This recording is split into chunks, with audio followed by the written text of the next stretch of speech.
I mean, they knew it was an early start, didn't they? Yep.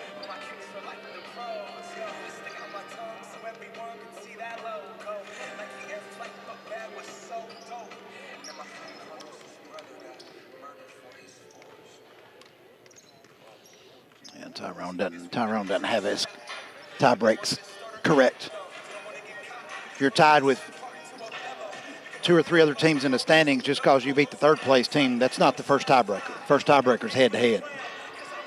And then if you can't break it, then you go down the standings to see if you can break it against teams starting at the top. If one team holds the advantage on head to head against those, he does not.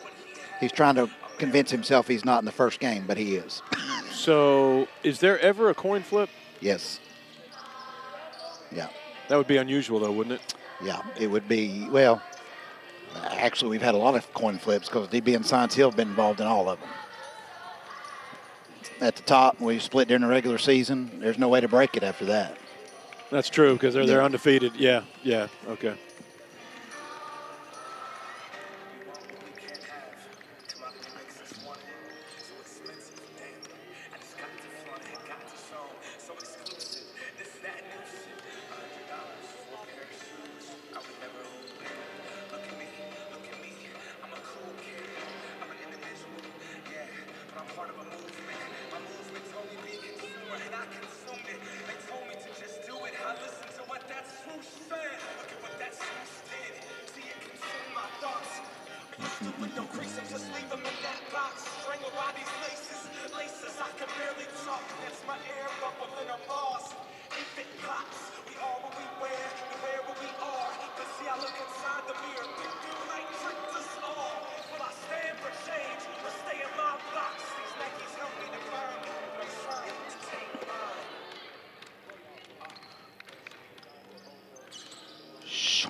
Well,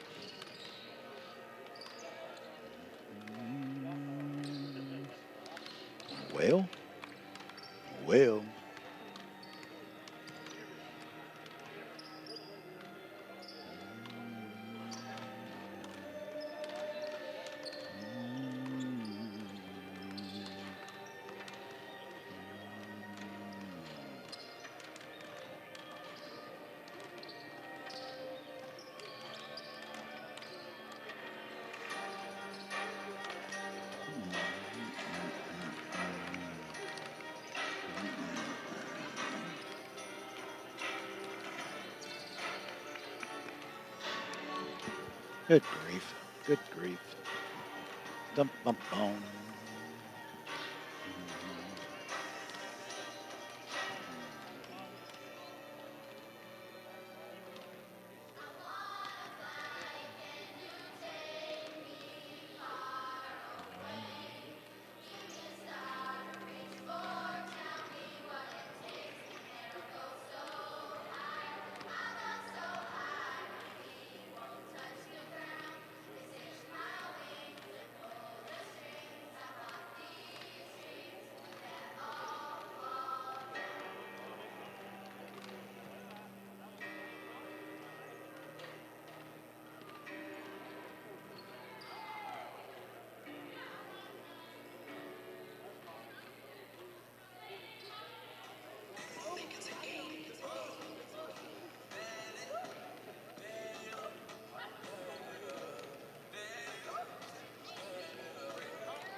This game is being played according to the rules of the Tennessee Secondary School Athletic Association.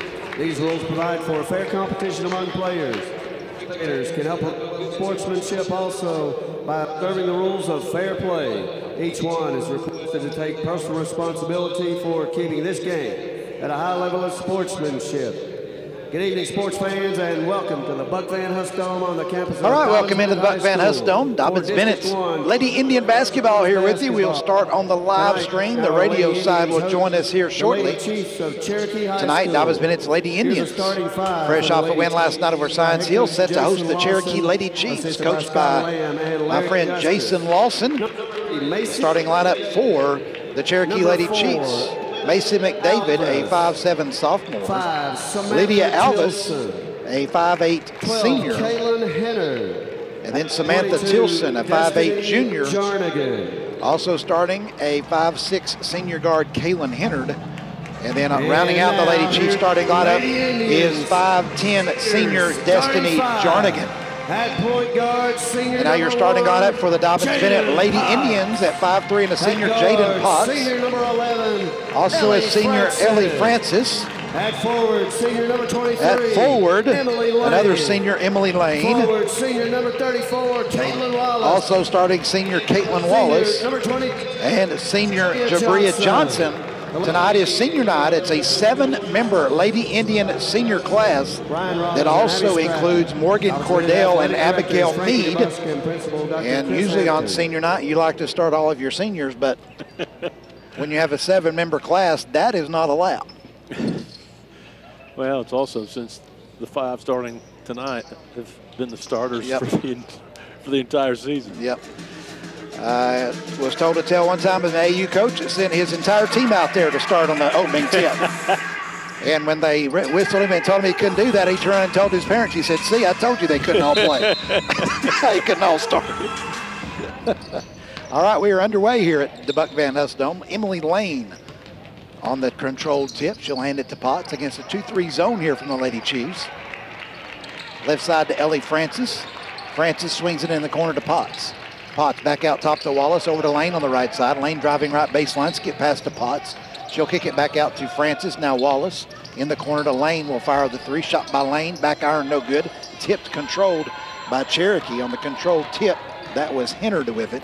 And the Lady Chiefs with their first offensive set. Hennard has it. Over it goes to McDavid. Out front, this is Jarnigan. Hennard with it, and back to McDavid, and back to Hennard. Dobyns Bennett won the first meeting between these two in Rogersville.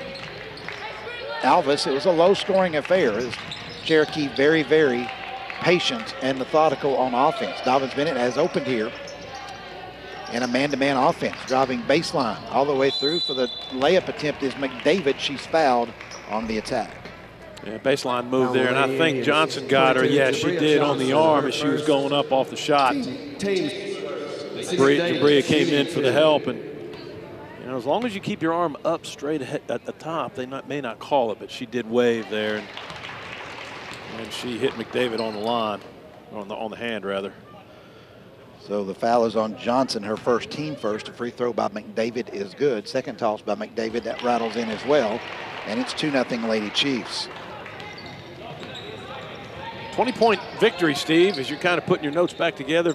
Victory for the Lady Indians in that first matchup a couple of weeks ago. Memory serves, that was, well, I'm not sure that was a Saturday afternoon affair or not. Anyway, Lane kicks it down to Caitlin Wallace, who bangs it off the glass good. We're tied at 2 apiece. Yeah, it was a good look to a nice setup, the right low post by Caitlin Wallace, who bangs it off the glass for 2. Nice entry pass. Out front, McDavid over to Hennard. Hennard to McDavid between the circles. And now Dobyns Bennett in a 2-3 zone. That zone was very effective last night against the Lady Toppers. Boy, was it. What I really liked last night was how they shifted their defense virtually on every other possession, and it really confused the Lady Toppers.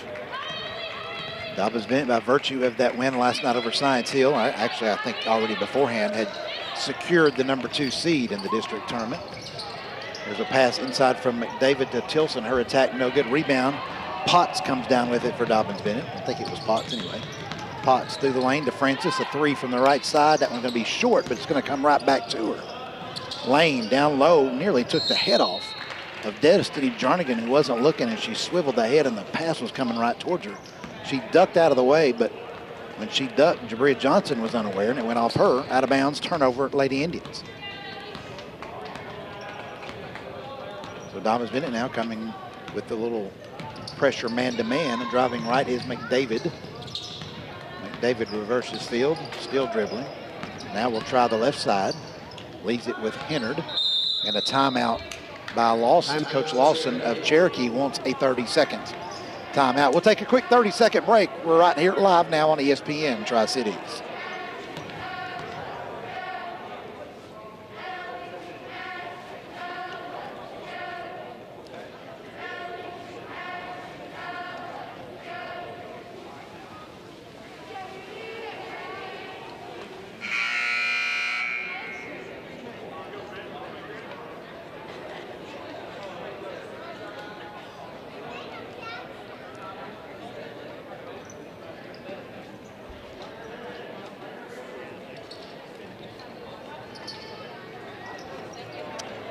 All right, welcome back to the Buck Van Hust Dome. Steve Wilmoth, Mark Halverson here with you. 2-2, 5:19 to go first quarter. Here comes Dobyns Bennett with some half-court trapping. Here's Hennard. She gets it right side to Lydia Alvis. This 1-3-1 zone, not many teams run it, so when they do, it really kind of confuses, and there's a turnover. Wallace is able to pick it. Really nice defensive set. Potts driving baseline, back out front to Johnson. She swings it in the left corner to Francis. Francis over to Lane. Lane in the paint to Johnson. Dumps it down low to Wallace. Wallace turns, shoots, and scores her second field goal. It's 4-2, Lady Indians. We've talked about that high-low tandem all season long. Worked to perfection there on the high post feed, and then to dump down to Wallace for an easy bucket. Wallace, the first two games of this week, had trouble finishing those. Good to see her knock down the first two. Well, she's a lot stronger from that right side, and both of her looks tonight have been on that right side, and she's been able to finish pretty efficiently. Alvis for Cherokee driving and runs into Jabria Johnson, and that's a charge on Lydia Alvis. With Lady Chief, number 4, Lydia Alvis, her first. Good recognition there by Johnson. It's hard for a post to really set on the charge. You don't see it very often because they're usually guarding the low post player. But Jabria recognizing that drive by Alvis and able to step up, gain position, and draw the charge. Senior Morgan Cordell enters for Dobyns Bennett. Also in there is Olivia Dorn. Cordell has it out top. Here's Wallace in the lane, spinning back to Cordell. Short jumper won't go down. Rebound by Cherokee. That was Destiny Jarnigan. Unselfish play there by Wallace, who could have easily taken the shot herself. Instead to Cordell. That unselfish play a couple hours ago. Yeah, good luck with that. We'll get to that momentarily. Hennard with the basketball. Oh, driving is Jarnigan. Jarnigan back to Hennard. Top of the key, Tilson. The over-under on us getting to that was 1 quarter tonight. We did not. Kudos, Parker. Caroline Hill to the Lady Indians. Of course, Mark is referring to his son Matt today, who had a big night, or a big day out down in Charleston against the Citadel, becoming the all-time leading three-point shooter in Western Carolina basketball history. I enjoyed watching that, Mark. Well, some of it I enjoyed, not all of it I enjoyed, frankly. I enjoyed watching him get his 4 shots in about 35 minutes and making 2 of them. Well, thank you. We're certainly proud. Wallace driving, leaves it with Potts. Her three's no good. In the corner, Hill saves it for Dobyns Bennett, who entered while I was rambling about something else. Here's Potts around the top of the key. Hill on left side, Cherokee. And they lob it, intended it for Wallace, too strong. Turnover on Dobyns Bennett. Right idea. The pass was just a little bit on a line. If it was a little more of a lob, Wallace was there. Cherokee has Kayla Howe in the basketball game. Shot missed by Cherokee underneath. Rebound is by Jima Brooks, who has just entered, and she knocks it back up and in, and it's 4-4. Cordell out front, fakes to 3, drives, leaves it with Wallace in the paint. She's fouled from behind on a push by Lydia Alvis. That will be 2 on her. Just a nice drive and kick by Cordell. Wasn't able to grab a bucket. That pulled that post defender away from Caitlin, and she was able to grab the ball, but then get hacked. Senior Abigail Mead in the game for Dobyns Bennett. Jabria Johnson also returns. Anna Hauk is in the basketball game for Cherokee as well, a 5'5" freshman. Johnson's shot out front is no good. Rebound is taken by Macy McDavid, and a foul, I think, on Dorn, pushing on the backside. Olivia Doran, her first, team second. First foul on Dorn, second on the Lady Indians. 4-4 here, 2:27 to go first quarter. Dobyns Bennett entered at 15-8 overall, and second place in the Big 7 Conference at 9-2. Cherokee with a chance to play its way out of that play-in game. Shot missed by the Lady Chiefs. Caroline Hill with another rebound for Dobyns Bennett. Johnson thought about a three, decided against it. Hill driving right, leaves it with Potts, who circles back out top. She'll go right side. Hill. Johnson turns face to basket. Fakes Destiny Jernigan up in the air, puts the ball on the floor, drives to the rim, and scores. Yeah, used her body really well to kind of shield Jernigan, create that space to get the shot off. Jernigan out front for the Chiefs. She will leave it with McDavid. McDavid back to Hauk. Coming left wing is Brooks. Back to Hauk. Dobyns been in a 2-3 zone this trip. Cherokee throws it around the perimeter, now in the corner. Howell can't find a shot. She'll lob it back to Howell. A minute to go here in the quarter. Brooks. Howell still can't shoot. Brooks. McDavid. And finally Howell from the left corner. No good, a line drive. Jernigan the rebound. And she's fouled as she spins back to the basket. Foul the Lady Indians. 24. I believe that will be on Abby Mead, her first. Will be on Abby Mead, her first, team third.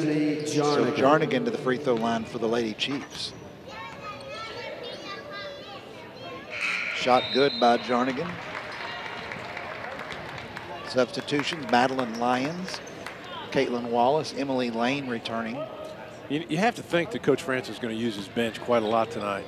Last night was an emotional and physical taxing game on Lady Indians after that big, huge victory against Lady Toppers. And you'd think they would come in a little bit on the sore side. Yes. As physical it was, but a brilliant game played by the Lady Indians. Hill over to Lane. Lane swings it to Lyons. Lyons back to Lane. Lyons on left wing. Looking for Johnson. Johnson from the left elbow, lobs it to Wallace, misses the shot, gets her own rebound and is fouled. Going back to the basket. Caitlin Wallace, who earlier today announced she would be going to Trevecca Nazarene Team foul number to 3. play college basketball. Good for her. Good for her.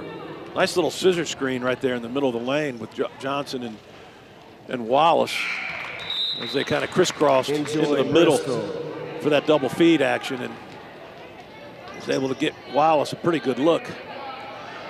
Wallace will join another local product down at Trevecca, that being former Daniel Boone Lady Trailblazer Bailey Carmichael, who's down there.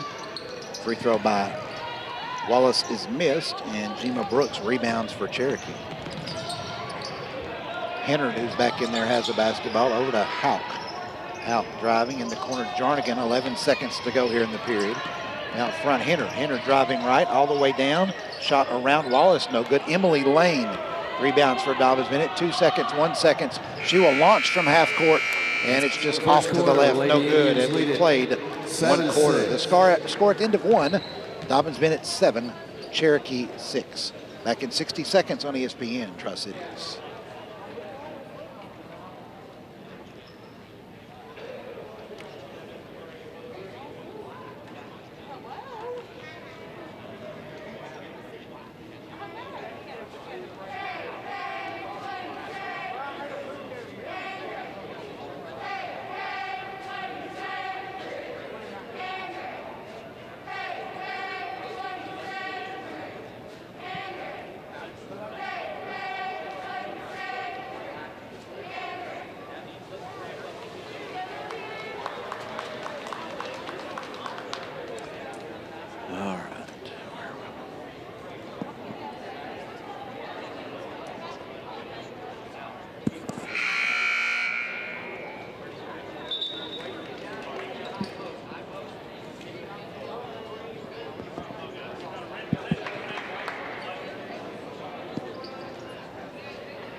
to begin playing. All right, welcome back to the Buck Van Huss Dome. We start quarter number 2, Cherokee basketball. Just to my right, Mason McDavid will inbound. She gets it in backcourt to Hennard. Dobyns Bennett opens in a 2-3 zone. Lyons and Francis out top. Wallace, Johnson, and Lane running the baseline. McDavid playing catch out top with Hennard. And now here comes the trap. That's that run and jump defense that the Indians employed a little bit last night, and I thought was a really kind of a risky attempt early, but then it resulted in some nice defensive action against the Lady Toppers, and they've used it again here.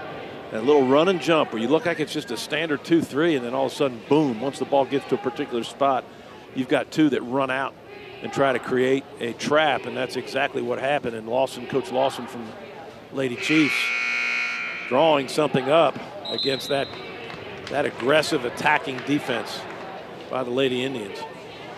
And we've talked about this, Steve, many a time, but I think Coach Francis does as good a job as anybody around here in mixing up his defenses and confusing the opposition, and right there, that was an indication. Yep. After the timeout on the inbounds, Cherokee throws it away. So a turnover on the Lady Chiefs. 4 turnovers for the Lady Chiefs, 2 for the Lady Indians here early in the second. Dobyns Bennett still man-to-man of the Lady Chiefs. Lane out front. She swings it to Francis on left wing. Francis looking inside to Johnson. Wallace instead out top, swings it to Lyons. A long 3 by Lyons. No good. And a rebound by Macy McDavid quickly. In transition, brings it the other way. She'll toss it to Hennard.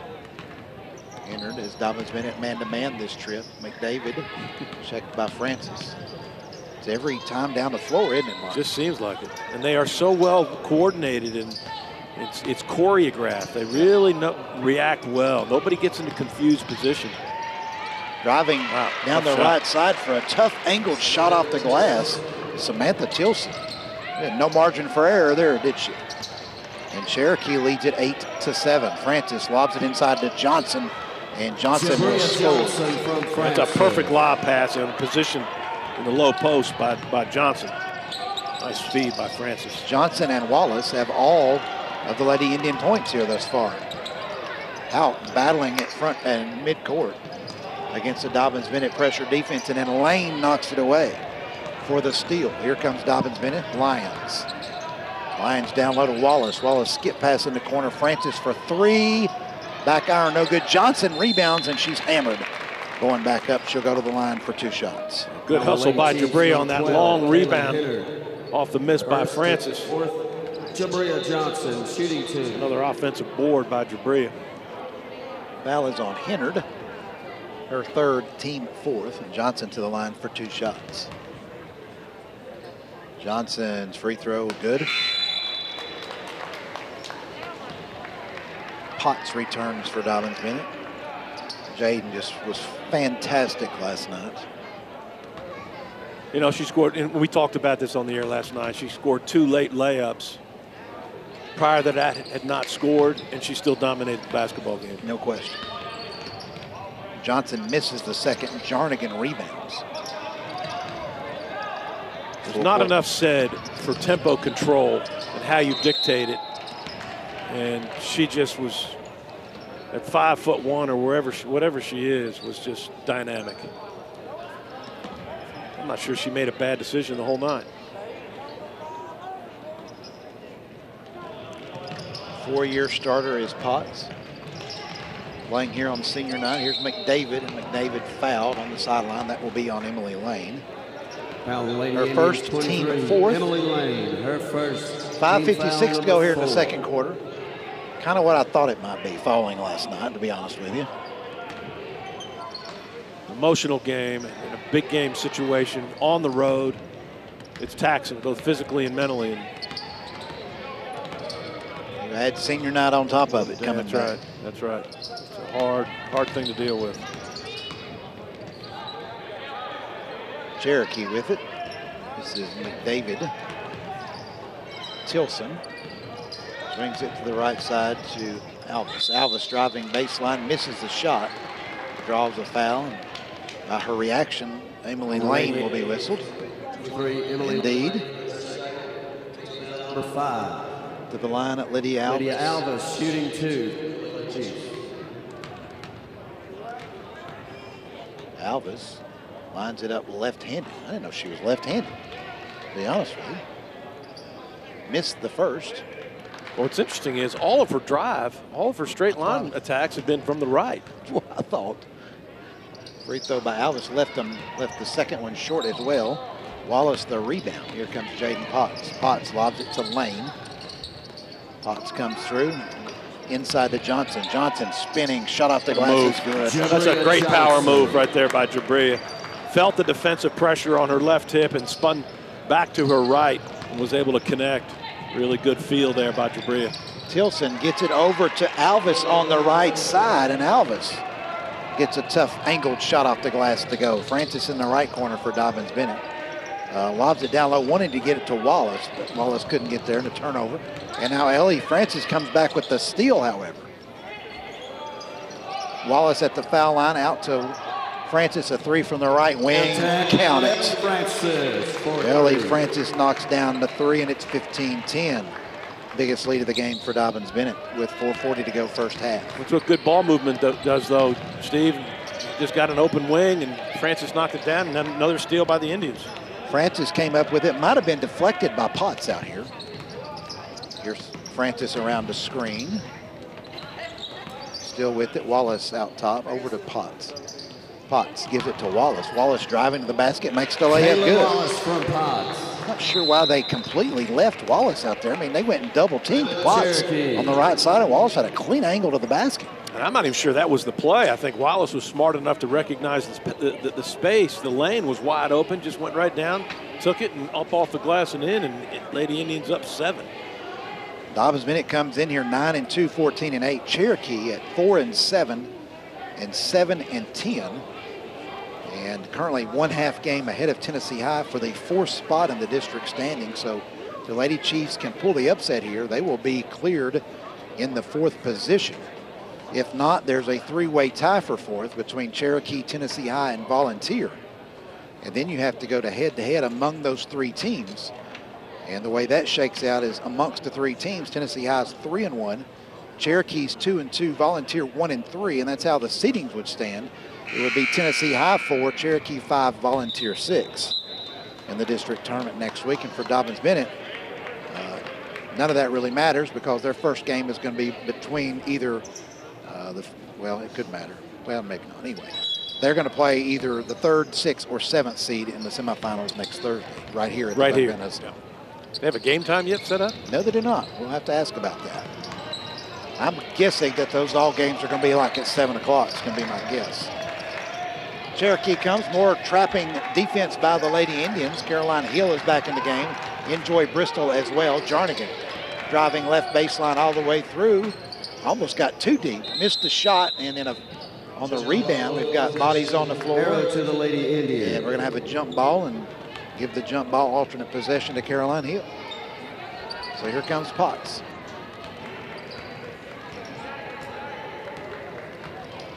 Potts with it to Bristol. To Lane, Francis. Hill off the screen, fakes, Hill on the attack. Nice pass inside to Wallace, who misses the shot but draws a foul. All started by a little bit of a ball fake by Carolina Hill on the left wing. That drew the defender. She kind of had to close out. Shooting 2. That allowed her to get into the defense, in the middle of the defense, and then feed Wallace. I tell you, the freshman has really been playing well, Steve. More and more minutes that she's earned because she's deserved. Wallace misses the first free throw. Second shot by Wallace. That one is good. And the Dobyns Bennett lead is now 18-10. Wallace with 8. Jarnigan against full court pressure. Jarnigan picks up the dribble, needs help. Somehow got it to Hennard. Hennard down the left sideline is trapped to Tilson. Tilson takes it to the basket and scores. Well, good recognition by Tilson on the overplay by the Lady Indians. They got a lot of defenders kind of in between the circles, and that gave some numbers and a little matchup advantage for them. Potts driving to the right, leaves it with Hill in the corner. She swishes a 3 from the right corner, and it's a 9-point game at 21-12. Such a sweet shot by Hill.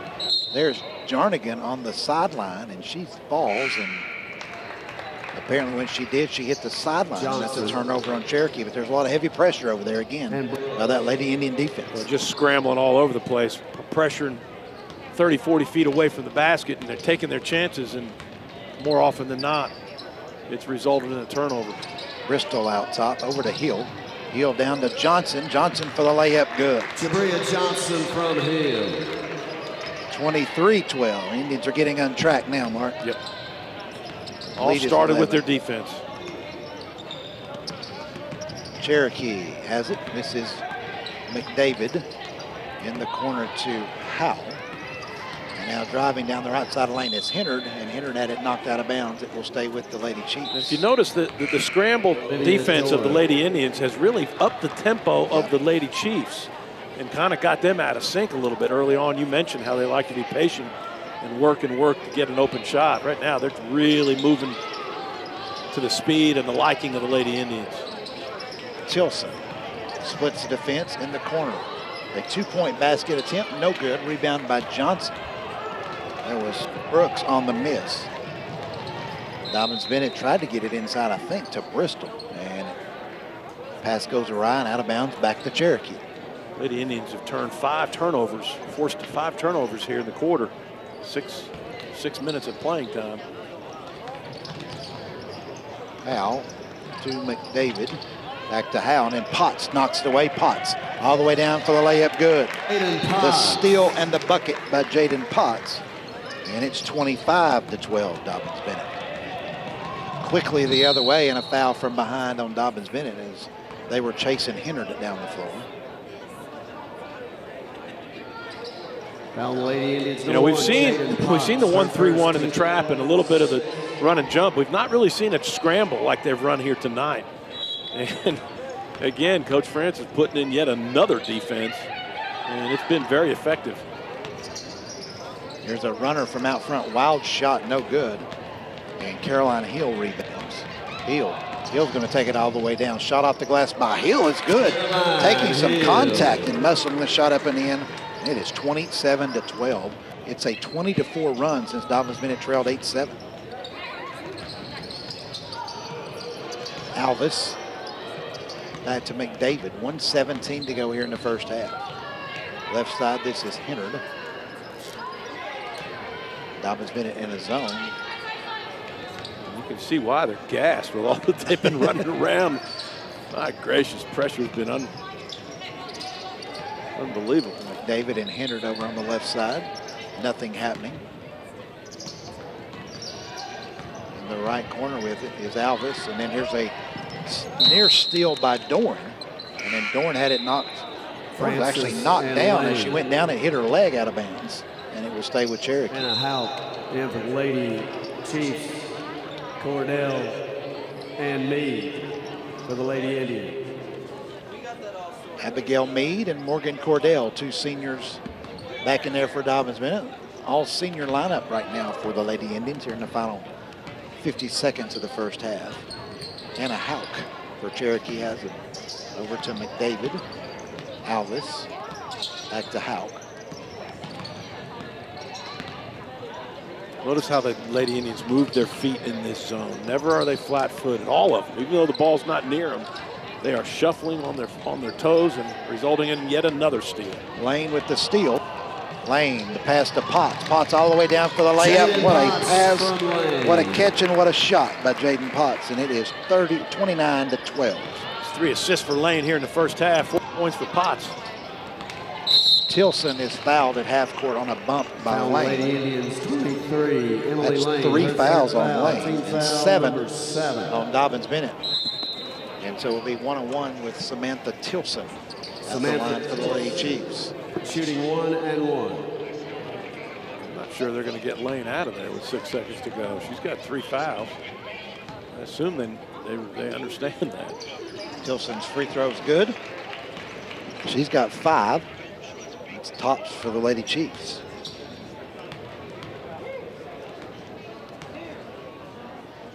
Free throw by Tilson is good. So it's 29-14. Potts, 5 seconds, all the way down to Francis. A three from the left corner will not go in. It was all but down, but came out. Rebound by Houck, and we are at halftime. Score at halftime, Dobyns Bennett 29 and Cherokee 12. We're back in 3 minutes, 3-minute timeout right here on ESPN Tri-Cities.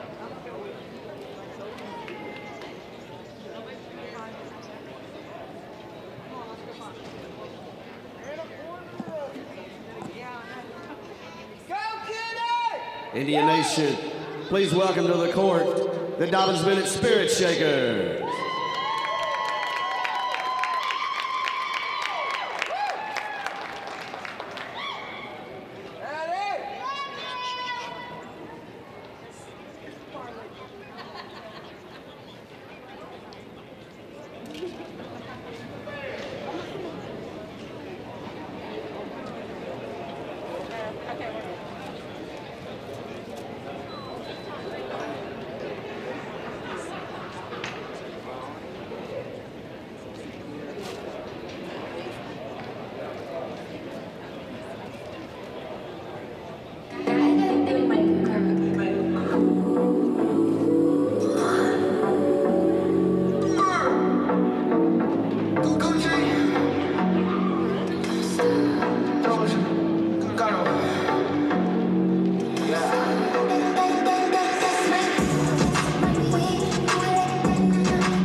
Let's hear it for the Spirit Shakers. All right, welcome back to the Buck Van Hest Dome. Dobyns Bennett's Lady Indians winning 29-14 at halftime over the Cherokee Lady Chiefs. It was a slow start to this basketball game. Dobyns Bennett led it 7-6 after one quarter. A Samantha Tilson drive put Cherokee up 8-7 early in the second. But Dobyns Bennett closed the first half on a 22-6 run, and they lead it now by 15 at halftime. Mark's got our first half numbers. Certainly do. First of all, for Coach Jason Lawson's Lady Chiefs, they came in at 7-10 overall, 4-7 in the league. They had 6 points in the first quarter, 8 in the second, total of 14. 4 for 11 inside the arc. Interesting, they did not attempt a three-point shot in that first half. Defensive spread just not allowing them to get anything on the perimeter. 6 for 8 from the line, 7 defensive rebounds, 2 offensive, total of 9. They had 10 turnovers. Leading scorer was Samantha Tilson with 6, 2 each from Jernigan, Brooks, Alvis, and McDavid. Rebounding edge went to Destiny Jernigan, who had 3, and a couple of assists shared by a couple of players. For the Lady Indians, 15-8 overall, 9-2 in the league. They had 7 in the first quarter, kind of to your point, where they kind of started off a little bit sluggishly, and then that second quarter just exploded with their defensive pressure, allowing them to get in some transition, some easy buckets. Total of 29 They were 10 of 13 inside the arc, 2 for 8 outside. That's 12 for 21 overall. Good shooting by the Lady Indians. 3 for 6 from the line, only 4 turnovers for the Lady Indians. 12 total rebounds, 7 defensive, 4 offensive, and 1 team. Leading scorer was Jabria Johnson with 9, Caitlin Wallace with 8, 5 by Hill, 4 by Potts, and 3 by Francis. Rebounding edge went to Jabria Johnson with 3 along with Hill, and 3 assists for Lane to go along with 2 steals. Potts also had two assists and a steal. So those are the numbers right now at the half. 29 for the Lady Indians, 14 for the Lady Chiefs. All right, thank you very much. We'll take another 2-minute timeout. We'll come back with third quarter action. The Dobyns Bennett's Lady Indians look to close out the regular season here against Cherokee and get ready for next week's District 1 AAA tournament. We're back in 2 minutes on your Voice of the Indians, ESPN Tri-Cities.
What's up, man? You all right? Doing great. Doing great.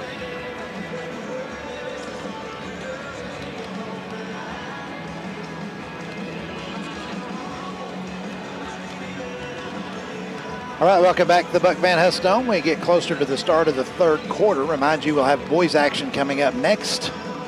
And after the boys action, we will be getting out of here as quickly as possible following that interview with Coach Chris Poore, as there is a certain ball game up in the Bluegrass State that some people around here might be concerned about. You'd be one of them. I'd be one of them, yes. Also, a game tomorrow that folks around these areas might be concerned about, and that, of course, is Super Bowl 55. And great news if you're a local sports fan, in that King Sports' Daniel Kilgore has been cleared to play in that game. Got that proverbial test report back, and my understanding is he's flying out tomorrow morning to get down to Tampa. He will not have practiced all week, but hopefully he can still get out there on special teams and get a ring on. And I think he's 33 years old. If he can win that game tomorrow, that might be it. Might call it after that. Yeah, you may be right. My son Todd and Daniel are really good friends, and his wife and Todd's wife are best friends, and I'm thrilled for him. And you know, with the offensive line situation that the Chiefs have with a couple of guys out, you know, he may see more action than we think. I know he hadn't practiced much, but they may not have any choice. I know that earlier in the season, when they had some line problems, they moved their center over to a guard position, I think, and then Daniel went to the center. So their center was hurt for a couple games too. Yeah, that's right. So I saw Daniel last summer at a Sullivan County Commission meeting. He was out there with some rezoning efforts on his farm. And honestly, I looked at him, I thought, well, that guy, he's lost his football weight. He's done, you know. And then several months later, an opportunity with the Chiefs came about, and I talked to him, and they kept upping the ante, if you will. And finally he's like, well, you know, they were the Super Bowl champions last year, and they made a pretty good offer. He said, I'm back, baby. I might have to give it another shot. That's right. So we're really unabashed Chiefs fans tomorrow. That's yes, right. I was told I was climbing on the bandwagon today, and I said, no, I'm driving that bad boy. So we start the third quarter. Lady Cherokee Chiefs in possession, and Dobyns Bennett comes with that 1-3-1 half-court trap, and Cherokee has it. This is a tipped near steal by Wallace. Instead, McDavid maintains control. Tilson at the foul line, kicks it in the corner to Alvis, who can't shoot. And now it's down low to McDavid. She misses a layup. Jabria Johnson just comes in and rips out the rebound. And here comes Potts. Potts with it. Caroline Hill starts the third quarter. Emily Lane went back with Kevin Trivet, the trainer, back out of the dome here. And it looked like she was looking at something with her eye as she left the premises. So hopefully she'll be back. But Francis lobs it in the corner to Potts, who's going to shoot a three from over there, and she drains it. Francis with the assist, this time to Potts. It's usually the other way around. 32-14. Lady Chiefs just didn't shift quickly enough. Weren't able to close out and create any resistance. A nice shot by Potts. Tilson driving to the left low block. Jabria just kind of got out of her way and nearly came up with a steal. And so, but it will be Cherokee basketball. Cherokee inbounds. Tilson has it. Tilson's shot will not fall. Rebound underneath by Cherokee. I think that was McDavid who came away with it, and she's fouled. Number 11, Ellie Francis on the foul, her first, team first, non-shooting foul. So Cherokee will inbounds. Lane has returned to the DB bench. Inbounds, comes out front. Hennard has it. Hennard, she's going to lob it down low to Tilson. Tilson working against Wallace, can't get it to go. Got her own rebound, however. Samantha Tilson. And scored. She's got 8, 32-16. Hill down low to Johnson. Johnson's hammered underneath. She'll go to the line for 2 shots. Really nice play by Carolina Hill, driving the ball down the right side. Lydia Alves. That little back diagonal pass to Johnson, who had good position. It was either going to be a layup or a foul, as Alvis picked up her third. Free throw by Johnson is no good. I had to wait because it hit the rim, bounced high up in the air 3 times before it came off. Second shot by Johnson. That one rolls in. 33-16. Back for Cherokee is Gemma Brooks. And in backcourt, a near turnover by the Chiefs. Jarnigan saves it. And across the timeline comes Hennard. Hennard is trapped, gets it to Tilson. Tilson to Brooks on the baseline. Tilson swings it out top to McDavid. McDavid working against Jaden Potts in a man-to-man defense. Leaves it with Brooks. Jarnigan comes out front. Tried to get it down low, and there's no room there. Turnover Cherokee. Quickly, Potts the other way. Wrap around pass to Hill for the layup. Good. My gracious. A highlight reel pass by Potts over to Hill. It really was. She went really deep, and that pulled the defense to the baseline, and Hill remaining in good position for a catch and shoot off the glass for 2. Lady Indians settle back in a 2-3 zone this trip. Brooks. McDavid to Brooks on the right side. McDavid back out front. Hennard in the paint to Jarnigan, nowhere to go. Back out to Brooks. McDavid to Brooks. Jarnigan again. Cherokee. Hennard playing catch outside the perimeter. Just no avenues to get in. Now is the open look for a 3 by Cherokee is short. Rebound is taken by Hill, and she's fouled in backcourt. That's the first 3 attempts all night. Destiny they had 11 Jarnigan, attempts in the first game a few weeks ago. This being the first here this evening. Carter Ringley, a 5'8 junior, has checked in for Cherokee. Here comes Jaden Potts. Wallace to Francis to Hill. Hill. Bounce pass back to Potts. Johnson at the foul line turns, her 15-footer too strong. Ringley is just in there, comes down with the rebound. So this trip, Dobyns Bennett will be man-to-man. Jason Lawson over there, I think he's making personnel substitutions, Mark, based on the defense, but it changes every time down the floor. It really does. Wallace there with a nice block off the miss. Johnson with the loose ball. Wallace on the left low block, lobs it back out to Hill. Hill will kick it to Potts for a three, no good. Fighting for the rebound, Wallace has it. Back out to Francis for a three. Shot by Francis, an air ball, but Potts underneath has the rebound for the basket, good. 39 or 37-16. Potts, Mark, with 9. One of her higher scoring games really of the year. Is. He's exploded on the scorebook in the scoring column. It's not that she's not capable, that's just not what they need her to do. That's not what she really does. With the tempo and the running of the offense, calling out signals on both ends. She's as good as there is with that. And there's another turnover by Cherokee. Hill has it this time. Hill the kick out to Potts. Why not shoot a three? Short. Hill has the rebound, however. Back out to Francis. She's got a wide open three. That one is nothing but net. Hill the offensive rebound. Francis her second three, and it is getting out of hand here for Cherokee at 40-16. Tilson. Talk about going downhill. Tilson was going downhill, and somehow she spun down on the right low block and scored. And Bart Line supposed some perspiration on the floor, but he just wanted to get all kinds of substitutions in. I know Bart. Tell you what, is that not a veteran official right there? Live ball situation, he just blew the whistle and pretended that there was water on the floor. There was a slew of players wanting to come in. That's pretty nifty work there. Lane is one of those that's back in to Cordell in the paint to Bristol. Kick out to Lyons.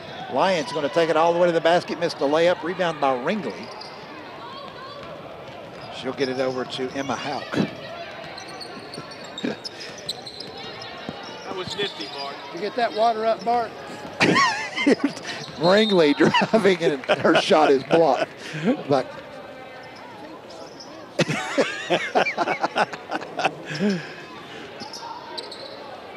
Cordell, I think, got that block shot out of bounds while we were conversing with our friend, the official. He was our friend, the broadcaster, last night. Tonight, he's friend of the official. With the basketball, Alvis. He'll get it over to Hauk. Hauk driving all the way through. Left-hand shot off the glass. Wow. Good by Hauk. Nice attack and finish. Bristol out front. Cordell in the corner. Cordell had it knocked away, grabs it back, loops it to Lyons. Lyons. Here's Doran, a three from the left wing. No good. Lane battling for the rebound, and down she goes. And I think she was fouled. Foul on the Lady Chiefs. I like that play, though, by Lyons drawing the defense on her attack and left Doran wide open in the left corner. He's very capable of making those shots. Inbounds to Bristol. Back to Lyons. He'll launch a three from the corner. Too strong. Rebound knocked out of bounds by Cherokee to Dobyns Bennett. Is that our first team rebound of the game? Second. Second? On either side. Is that right? They have one, we have two. Okay. I've obviously missed them. Inbounds Dobyns Bennett. Lyons to do the honors. Lyons lobs it to Cordell. Cordell drives left to the left elbow. Back to Lane. Over to Lyons. Lyons will drive the baseline this time. Skip pass in the corner to Cordell for three. Too strong. Rebound. Ringley had it, and Lane just took it away from her. I mean, Ringley had the rebound, and Lane just came there and said no. She took it away from her. Foul on the Lady Chiefs. And then underneath, Lane got it, I think, to Lyons, and Lyons was fouled. So Lyons will throw it in. Doran swings it to Lane. Lane to Cordell. Cordell to Bristol in the paint. Bristol, shot by Bristol, no good. Cordell fighting for the rebound, has it. Her putback is short.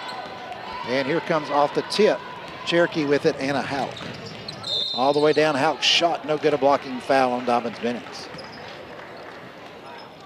The count is 40-20, by the way. Emily Lane, her fourth. Lane's fourth Team foul. Number 2.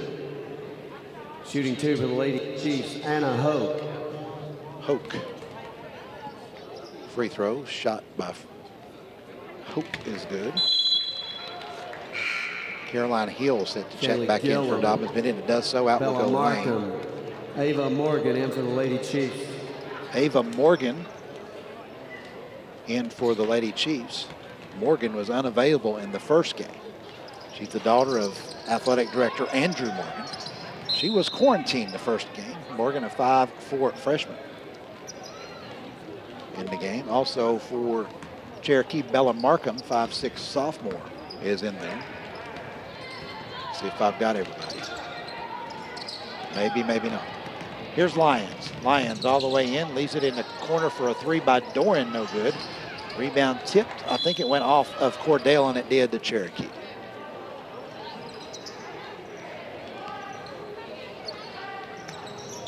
Inbounds comes to Morgan. Morgan in backcourt travels.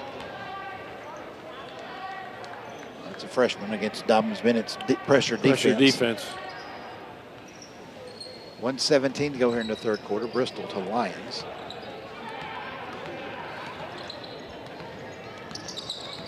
Lyons crossover dribble. Cordell, right elbow. No look feed to Hill, who missed the layup. Hill fighting for it. And we're going to have, what, a jump ball? All possession arrow to the Lady Indians. Stay with Dobyns Bennett. Ellie Francis to check in. Ellie Francis. Doran will go out. And we're going to run a play for Ellie here.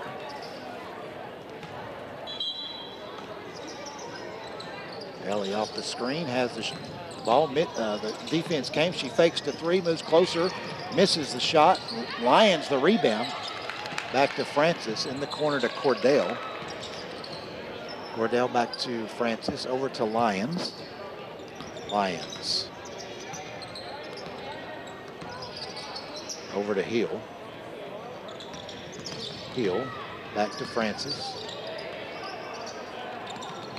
Hill now kicks it to Lyons. Lyons back to Cordell. Cordell driving left, spinning back right, back to Francis out front, and they'll bring it to Lyons with 25 that's seconds. Really patient offense. Good attacking lanes when they recognize the defense and pull it back out. Instead of trying to force something that's really not there. Just a lot of maturity on the floor right now. These Lady Indians really playing with poise. Bristol missed a cutter, drives to the basket instead and scores. 42-21. 2 seconds, 1 second, and that's going to be the end of the third quarter. Score at the end of three, Dobyns Bennett 42, Cherokee 21. We're back in 60 seconds on ESPN Tri-Cities. Courtside, senior night parents, to the courtside, please.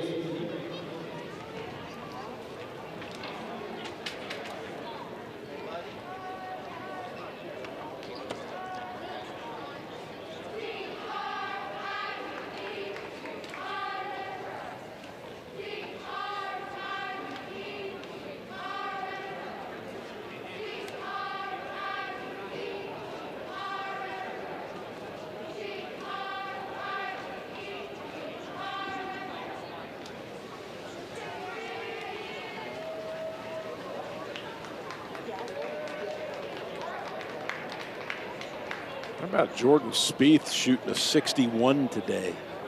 18 61? under. 18 under. Wow. Glad to see him back. He seems like a really good kid. Yeah. Where are they? They're playing out at Begin play in the fourth quarter. Possession Waste arrow Management to the out in Lady Phoenix. Chiefs.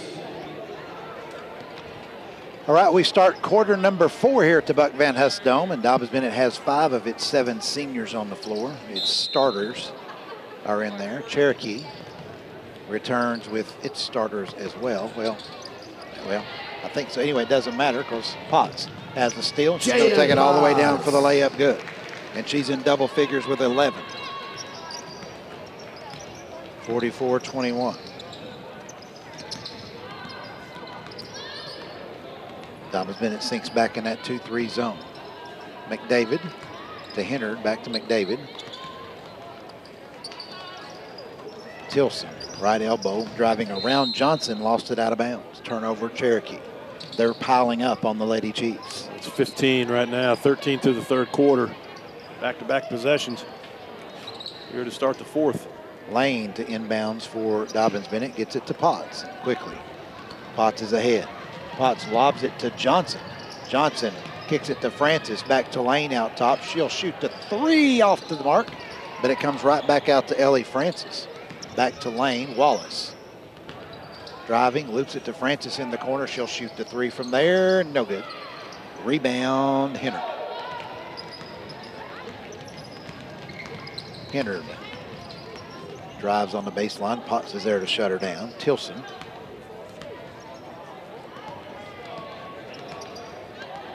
Back to Hennard. Lady Indians back man-to-man. McDavid on the right wing. Jarnigan comes out. She'll give it to Hennard, or tried to. Hennard had it go right through her hands.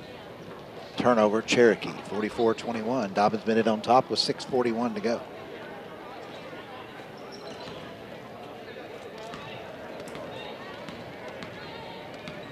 So Potts. Potts over to Francis. Looking inside to Johnson. She wants to lob it to Johnson. Does so. Johnson catches it and gets it to Potts for the three. No good. Backside, Lane fighting for the rebound, and they say she knocked it out of bounds.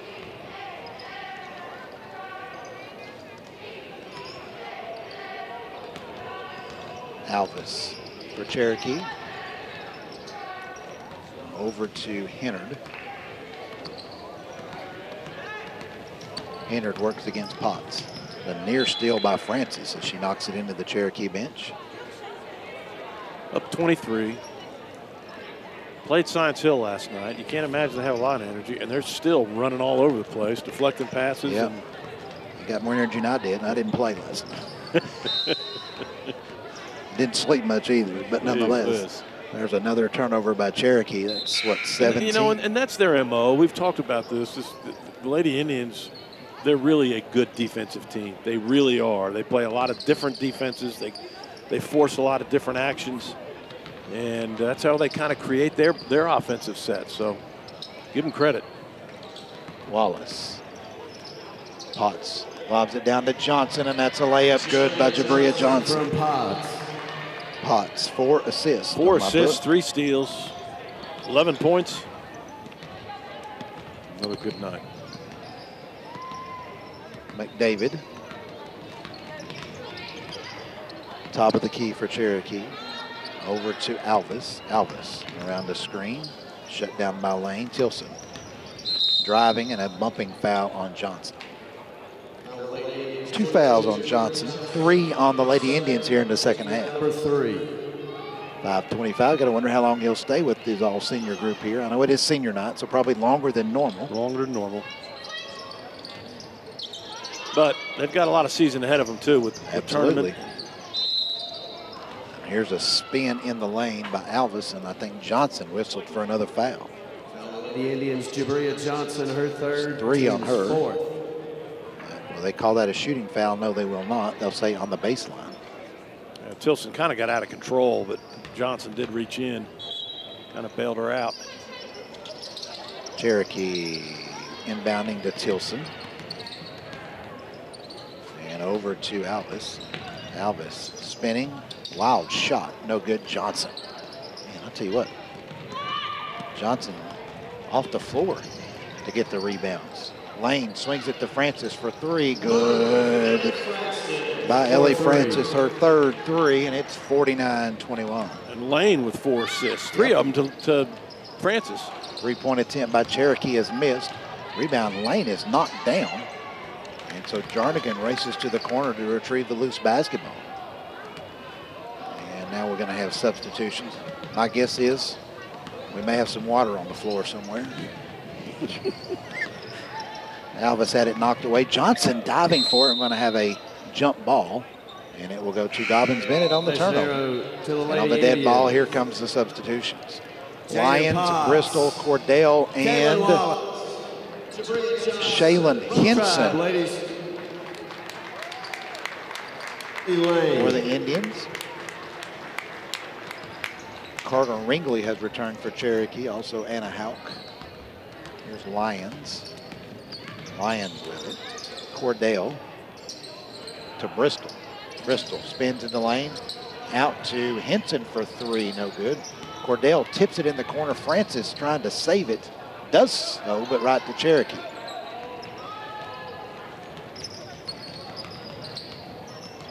So here come the Lady Chiefs. 4 minutes to go in this one.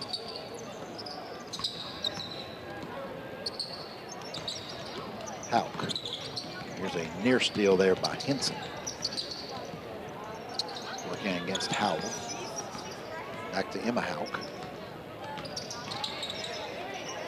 Howell has it on right wing. And then just taking it away from him was Henson, but Henson, oh, she did take it away from her. Yeah, she did. And off of Cherokee. Yeah, and then as she ran away with it, she kind of lost it, but run out of bounds off one of the Lady Chief legs. So Ellie Francis heads to the Lady Indian bench as Olivia Doran replaces her. It's 10 Lady Indian steals tonight. We had them for 12 last night. Yeah, and I may be a couple short. Riley, excuse me, that's not Riley. That's who's that? That's Riley Hollowell wearing 4, isn't it? Or is that Jaden Lawson? Lions. Rebound. Henson has a rebound. Yes, it is Jaden Lawson. Lions spinning, nowhere to go. Here's a three by Shaylin Henson, top of the key, no good. Rebound Bristol, and Bristol had it tipped off and out of bounds. Abigail Mead, the senior in the laid up for the Lady Indians with 3 minutes to go. Bella Markham back in for Cherokee.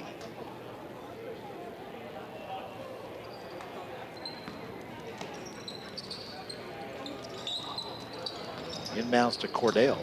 Cordell fakes all the way through, missed the layup. Mead comes in to get the rebound, shoots and scores. Mead and one. That's a senior that wanted her moment right there, Mark Halverson.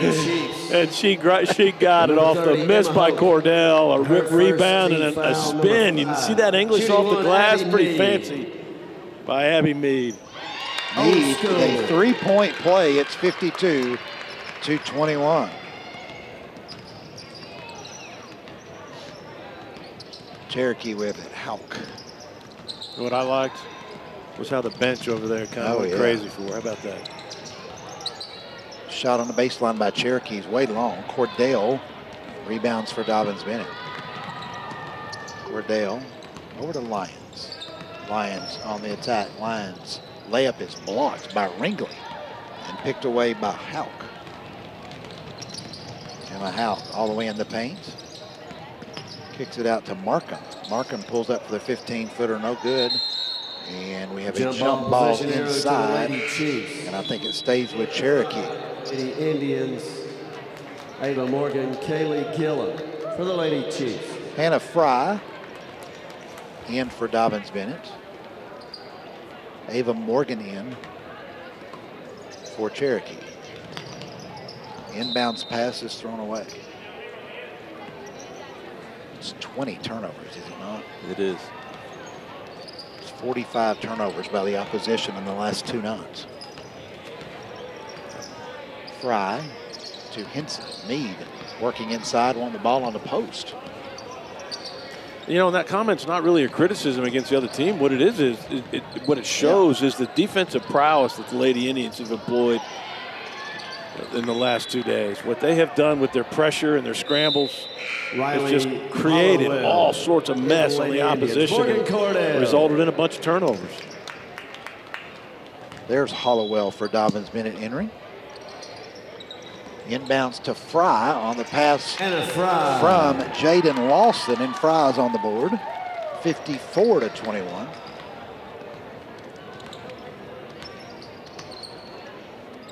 Cherokee with it. Have senior night activities between games. Could be a long between games, won't it? So a three-pointer from the top of the key by Cherokee's missed. Hannah Fry with the rebound. And Fry will hold it up herself. Over to Henson. Henson tried to get it down low to Hollowell. But with the steal is Markham. That is just the 5th Lady Indian turnover tonight. 0 in the third quarter, 4 through half. Attacking the basket is Houck and drawing the foul. The Lady Indians. No, Cherokee has not scored in this quarter. Abby Mead, her second. Team foul number 5. Emma Hope, shooting again, 2. I mean, it's Houck shot is missed, but they've not scored, and there's been all kinds. I mean, DB's played about 15 players. Yeah. I mean, this quarter too, so everybody's a defender. Houck makes the second. 54-22. Jaden Lawson with it for Dobyns Bennett. Well, they spend a lot of time on defense. I haven't been over here much, but there've been on occasion I've seen them practice. And there's a reason why they're good at it. They spend a lot of time. Hannah Fry goes left and scores. 56-22.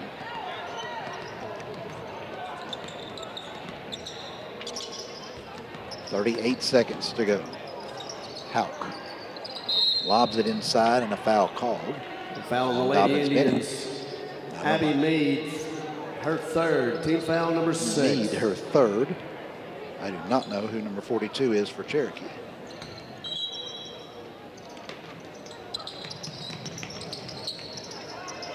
Cherokee inbounding, and the floater is missed.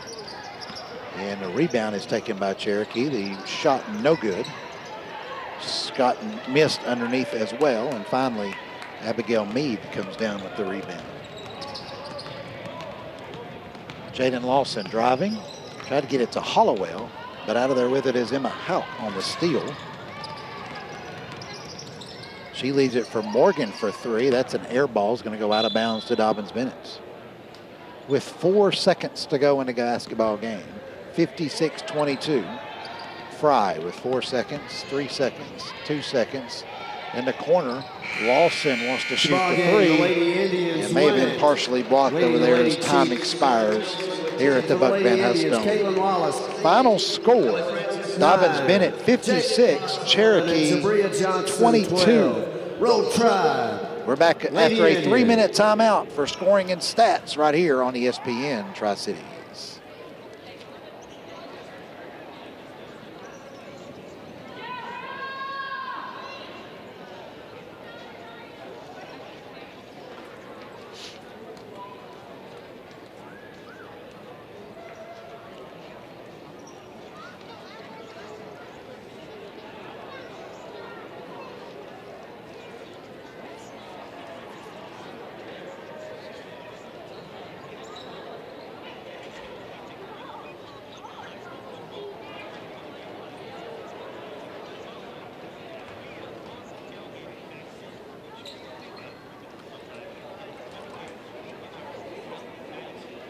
Indian Nation, tonight is senior night at Dobyns Bennett High School, and we recognize our senior members of boys and girls basketball, cheer, spirit shakers, and Air Force ROTC.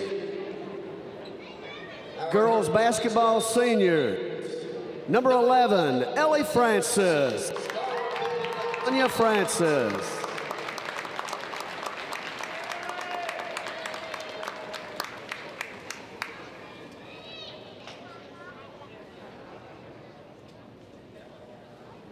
Number 11, Ellie Francis. Number 10, Morgan Cordell, daughter of John and Allison Cordell.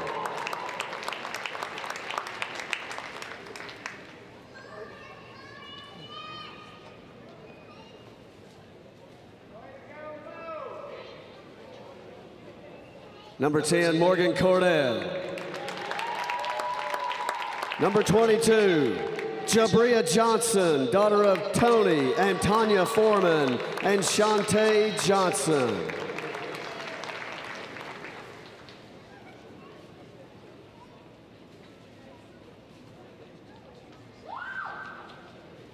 #22, Jabria Johnson.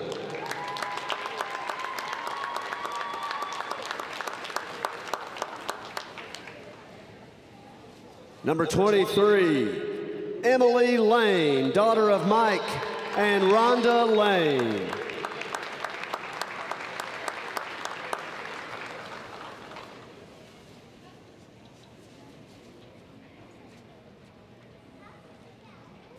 Number 23, Emily Lane. Number 24, Abigail Mead, daughter of Justin and Vicky Mead.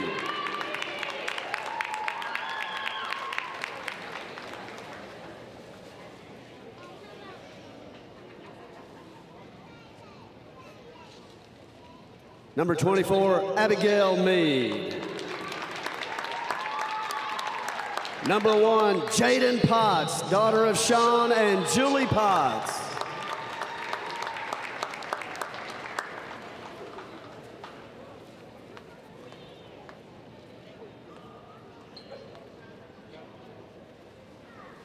Number 1, Jaden Potts. Number 34, Kaylin Wallace, daughter of Chad and Julie Wallace.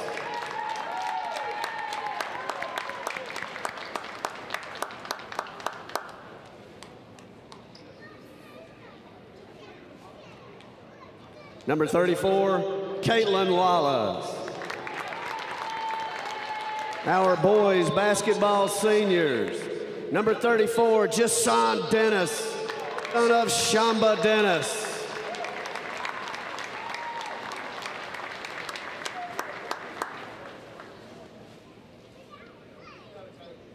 '34, Jason Dennis. Number 24, Zane Whitson, son of Ron and Sonia Bennett.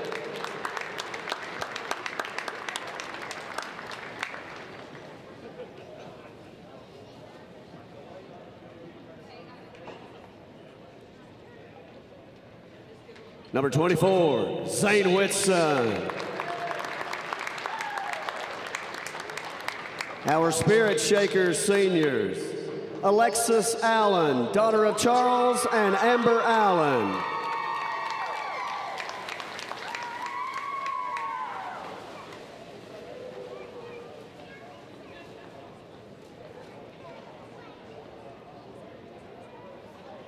Alexis Allen. Isabella Blevins, daughter of Sean and Jennifer Blevins.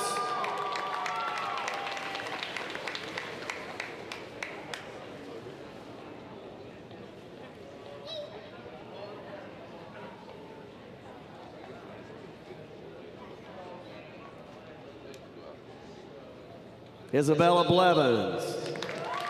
Addison Deal, daughter of Michael and Melinda Deal.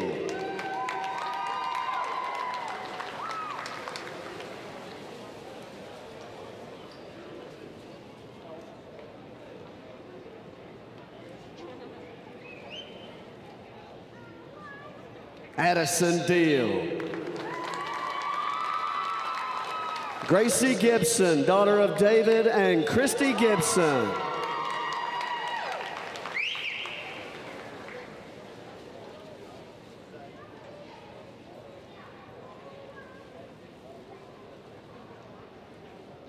Gracie Gibson. Lacey Gott, daughter of Martin and Christy Gott.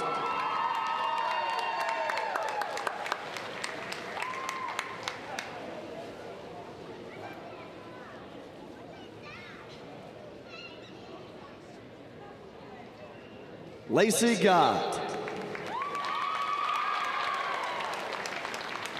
Our cheerleader seniors. Macy Baker, daughter of Frank Baker.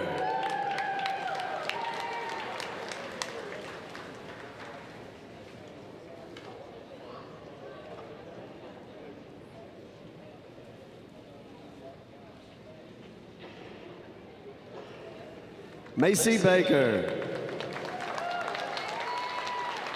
Kaylee Collins, daughter of Greg and Tanya Collins.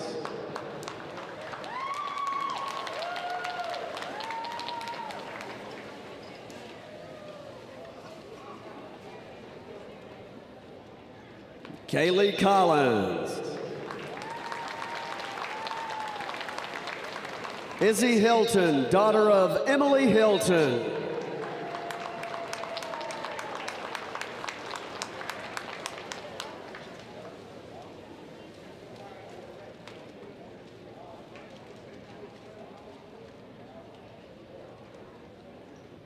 Izzy Hilton. Amber Hunt, daughter of Brian and Terry Hunt.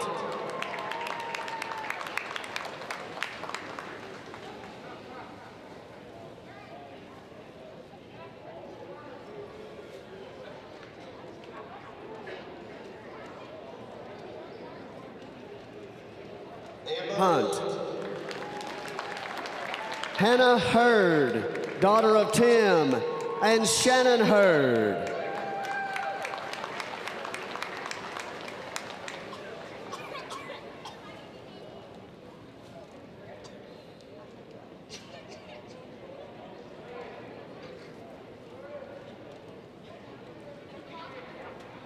Hannah Hurd. Haley Ketron, daughter of Nick and Suzanne Sherfy.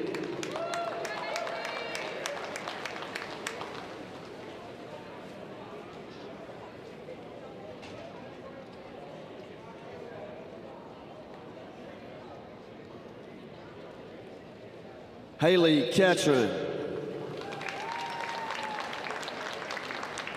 Abby Lester, daughter of Jason and Angela Lester.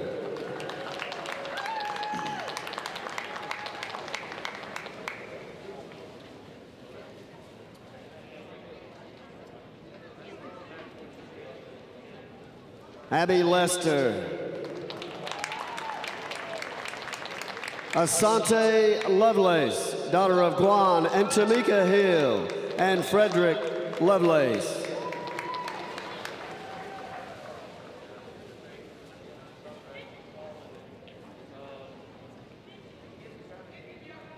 Asante Lovelace.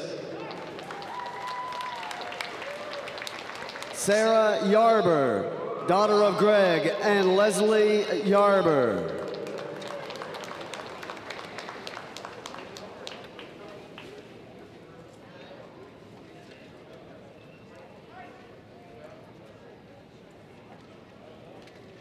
Sarah Yarber.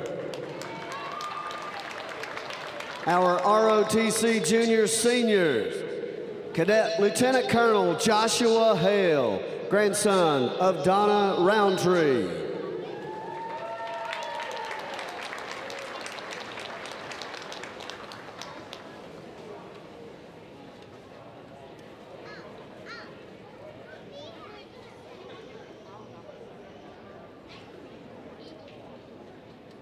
Joshua Hale. Cadet Captain Duncan Harker, son of Candy and Oris Harker.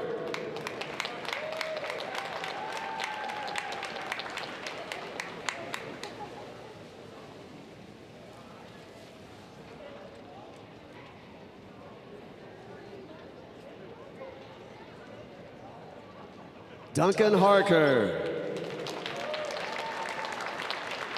Cadet Second Lieutenant Aiden Bramer, son of Erica and Larry Bramer.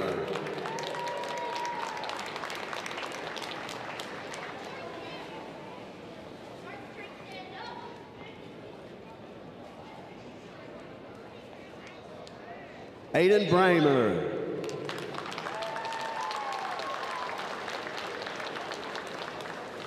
Cadet Major Gabriel Tipton, son of Rebecca and Matthew Tipton.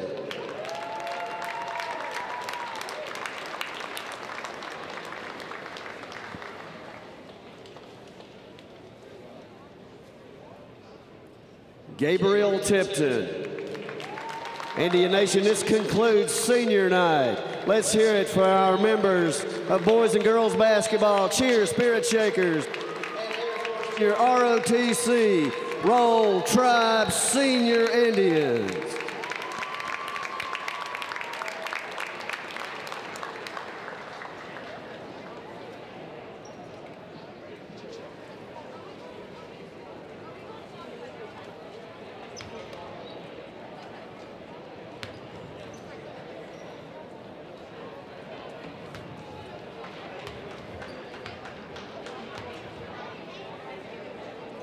Surprising after what they had to go through last night, after that dominant performance against the Lady Toppers. But tonight, the last 3 quarters were just nothing short of that. They were fantastic, and he's got them rolling at the right time.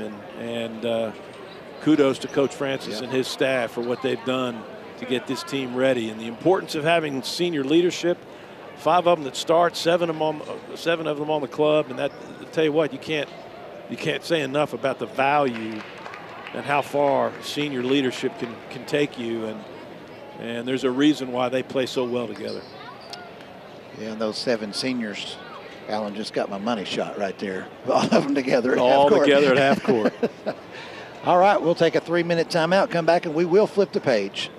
We will flip the page and start talking about the Dobyns-Bennett Cherokee boys game coming up here next. We'll take a 3-minute timeout. We're back with more on ESPN Tri-Cities.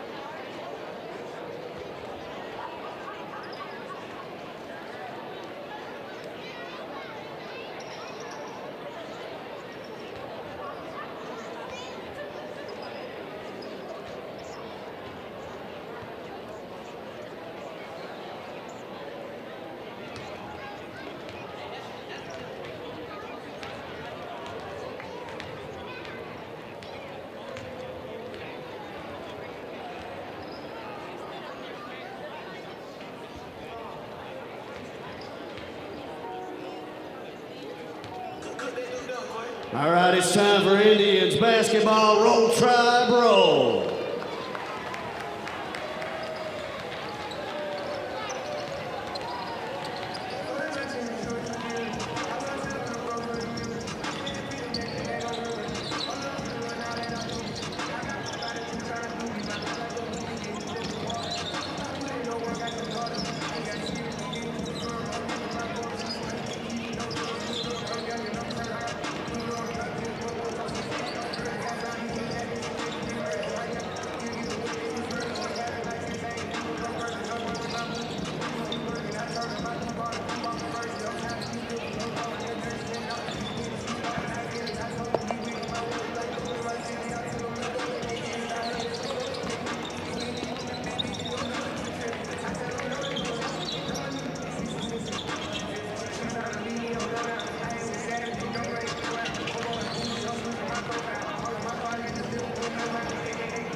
All right, welcome back to the Buck Van Hustome. Dobyns-Bennett and Cherokee in the final regular season game for both. Dobyns-Bennett won the first game. I believe that was that on a Saturday night or Monday night? I can't remember. Anyway, it's not been that long ago since we traversed back down to Rogersville. And Dobyns-Bennett came away with the win that night. And of course came away with the win last night over Science Hill. The first game, Dobyns-Bennett won at Cherokee 68-42. It was 34-22 at halftime, and Dobyns-Bennett in that third and fourth quarters kind of pulled away. Jack Brader with 17 points in the basketball game, 13 for Gillespie, 12 for Malachi Hale, who I think maybe had a double-double that game. Close to it anyway. Jason Dennis with 6 points and a bunch of rebounds. Dobyns-Bennett just dominated the glass that night. I remember that. And meanwhile for Cherokee, You know, they're coming off a win last night over Volunteer that had just beaten Tennessee Howell back-to-back nights. That was the third game in 3 nights for the Chiefs, but the Volunteer Falcons get the win. I believe it was 62 to 53, something like that. Last night, Carter Metz with 20 points. A couple of games ago, Carter Metz was way up in the 30s. And Marquis got off to a great start against Dobyns Bennett in the first game, but we just kind of wore him out with our defensive pressure down the stretch. Yeah, that's a really good way to put it, and that's exactly what happened. He's not a kid with great size, and if you can kind of be physical with him, he's a really good player. Can shoot it from all over the floor. He had 15, but he had foul trouble early, and then really didn't get going until later. But yes, if you can stay on him and make him really work.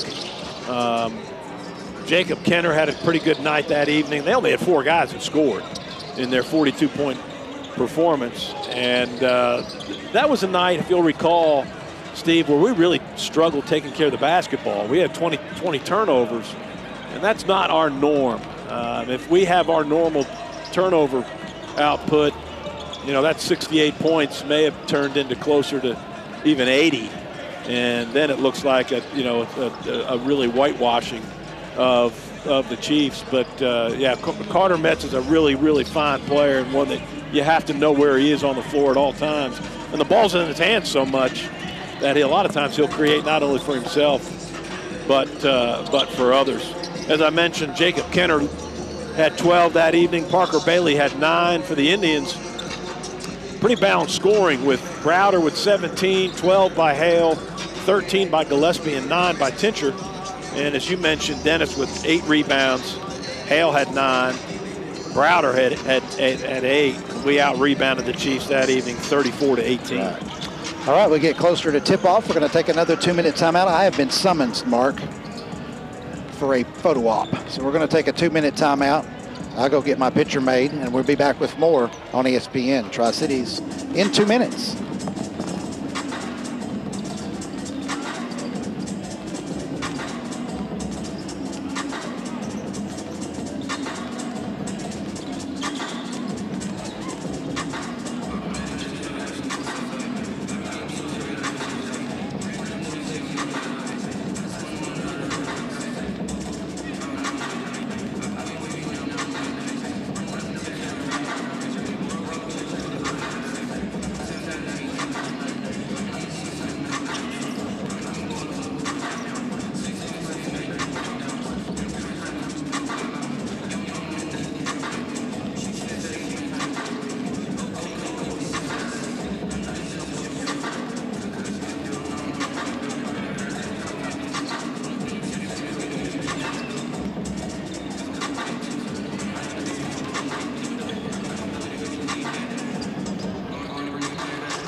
All right.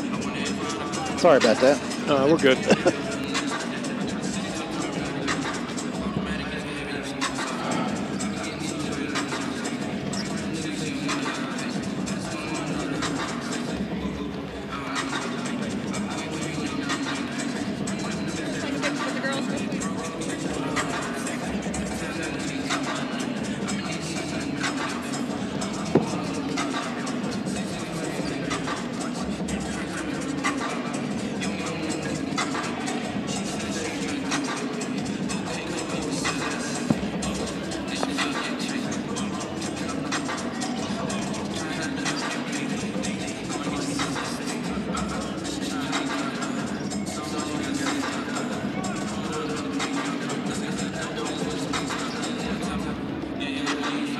All right, welcome back to the Buck Van Huss Dome. The photo ops for Mark and myself have been completed. Yeah, they might want to burn the end of that photo. Yeah, I'm not sure that's going in anybody's scrapbook. Let's put it that way. Dobyns Bennett comes in 10-1 on the year, looking for its 20th victory of the season. Cherokee at 3-8, 4-11. Of course, as I understand the Big 7 Conference tiebreaker rules, Dobyns Bennett's going to be the #1 seed regardless of the outcome here tonight. in the unfortunate event that it was a 10-2 tie between Dobyns Bennett and Science Hill, you can't break the tie head-to-head. Both teams split in the regular season with each other. My understanding, then you go down the list. The next team is Crockett. Science Hill lost to Crockett once. DB swept Crockett. My understanding is that's the tiebreaker. And so if that's the case, Dobyns Bennett has a 1 seed regardless of the outcome here tonight. We don't want to go to a tiebreaker. Let's not have to dive into that tie-breaking scenario. But for Cherokee, a win tonight puts them at 4-8 and into the conversation for the 5th seed. Then you have to go through that same tiebreaker again that we went through for the girls. If Cherokee loses, they're clearly the 6th and would host Daniel Boone on Tuesday night in the opening round of the District 1 tournament. So that's how it sets up here tonight, as this is the final Big 7 conference game of the season, period, for everybody. Already today, Tennessee I has upset Crockett 63-47. So go figure. Crockett loses back-to-back, or beats Science Hill earlier in the year, wins at Boone last night, and then loses today. Crazy. That's why you play the games, though. Yeah, absolutely. That's why you don't want to just expect that the Indians will come away with a victory tonight. You know, they played a great basketball game last night, but one of the things they don't have is a very deep bench. We mentioned that a little bit about the Lady Indians, where they had a little bit more depth. And, you know, it's an emotional win in front of a hostile crowd on the road at Topper Nation. And the Indians just played so very, very well. But there's still a lot on the line, so you would think that Coach Poore would use that as a motivator in his pregame talks, and certainly on the way home last night from Johnson City. So season's not over yet, but this is the game where they can polish it off if they play well. Dobyns Bennett last night certainly had Brady Stump back at 100%. Still tonight will be without Ben Phillips, who is not dressed. Zane Whitson made his return last night from a broken wrist. And I mean, tonight tonight's another opportunity. I mean, certainly Zane, they're going to give him some minutes and see what happens, but you know, it's a chemistry that's not been there for a while. And so right here at the end of the season, you know, it's a little bit interesting dynamic with an injured player returning to the lineup. Well, McKinley Tincher stepped up and played so very well in the absence of Whitson. And now all of a sudden, you know, the rotation's changed a little bit. So you're right. It'll be interesting to see exactly how all that transpires. You know, basketball is a game, a little bit of matchups. And last night, the matchup really was in the Dobyns Bennett favor most of the game, with Stump just taking a lot of the players from Science Hill off the dribble. Well, tonight it's going to be a little bit different. The matchup advantage for the Indians is going to be their size, I think. And if they can post up the likes of Hale and Browder and Johnson in the post and be patient enough to work the ball down low, I think we'll be able to have some advantages. And how that flows is kind of, to your point, going to be an interesting check tonight, is with Whitson being on the floor a little bit more. You know, where are those entry passes going to be coming from? And Coach Poore's going to have to kind of work that in as they now get ready for postseason play.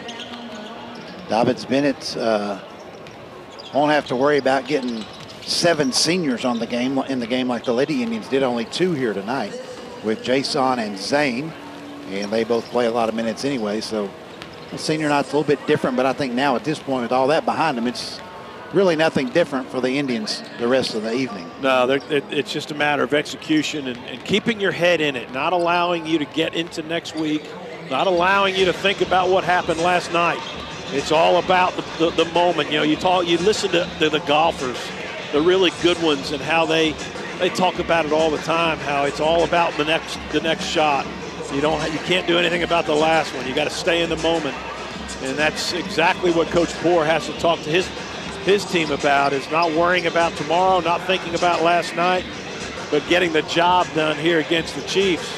And though you would think on paper this would be a 15, 20-point game, and it may end up being, there's enough weapons on that other side that if you get sloppy or complacent, they can stick it to you. And that's exactly what Coach Fields would like to see happen out of his Chiefs in this matchup here this evening. Another factor for that first game is Stump didn't play the first time out against Cherokee either. So we'll see how that comes about. Of course, defensively, Obviously, the number 1 target for Cherokee is slowing down Carter Metz. He's an outstanding player. Can get shots off, he scored what, 15 against Dobyns Bennett that first matchup. Man, they were all contested. All contested, they really were. And with the quickness of Stump, who can really guard you laterally, not just straight line, that I think could be an interesting matchup that you wonder if Coach Poor will try to employ a little bit. And then maybe some physicality against him as well, with Tincher coming off the bench, who likes to really get up into you, and then maybe even some size, depending on what the game looks like. So with the element of having Stump here tonight, I think will be as much of an advantage on the defensive side guarding against Metz as it will be on the offensive. So we're almost set here for the playing of the national anthem before tonight's nightcap between Cherokee and Dobyns Bennett. Of course, these two teams, Mark, will split ways next year as Cherokee's headed to, they'll actually stay in AAA in basketball. Dobyns Bennett will go to the new Class 4A in basketball next year.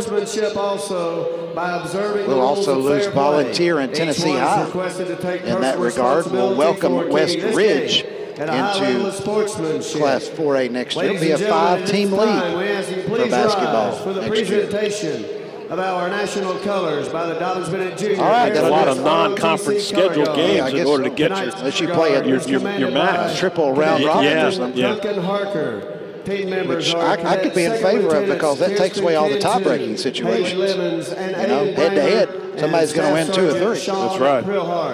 Anyway, Junior ROTC is commanded by we'll take a 2-minute timeout. We're going to have the playing of the national anthem here at the Buck Van Hus Dome. We'll have the starting lineups and tip. Dobyns Bennett and Cherokee upcoming next right here on ESPN Tri-Cities.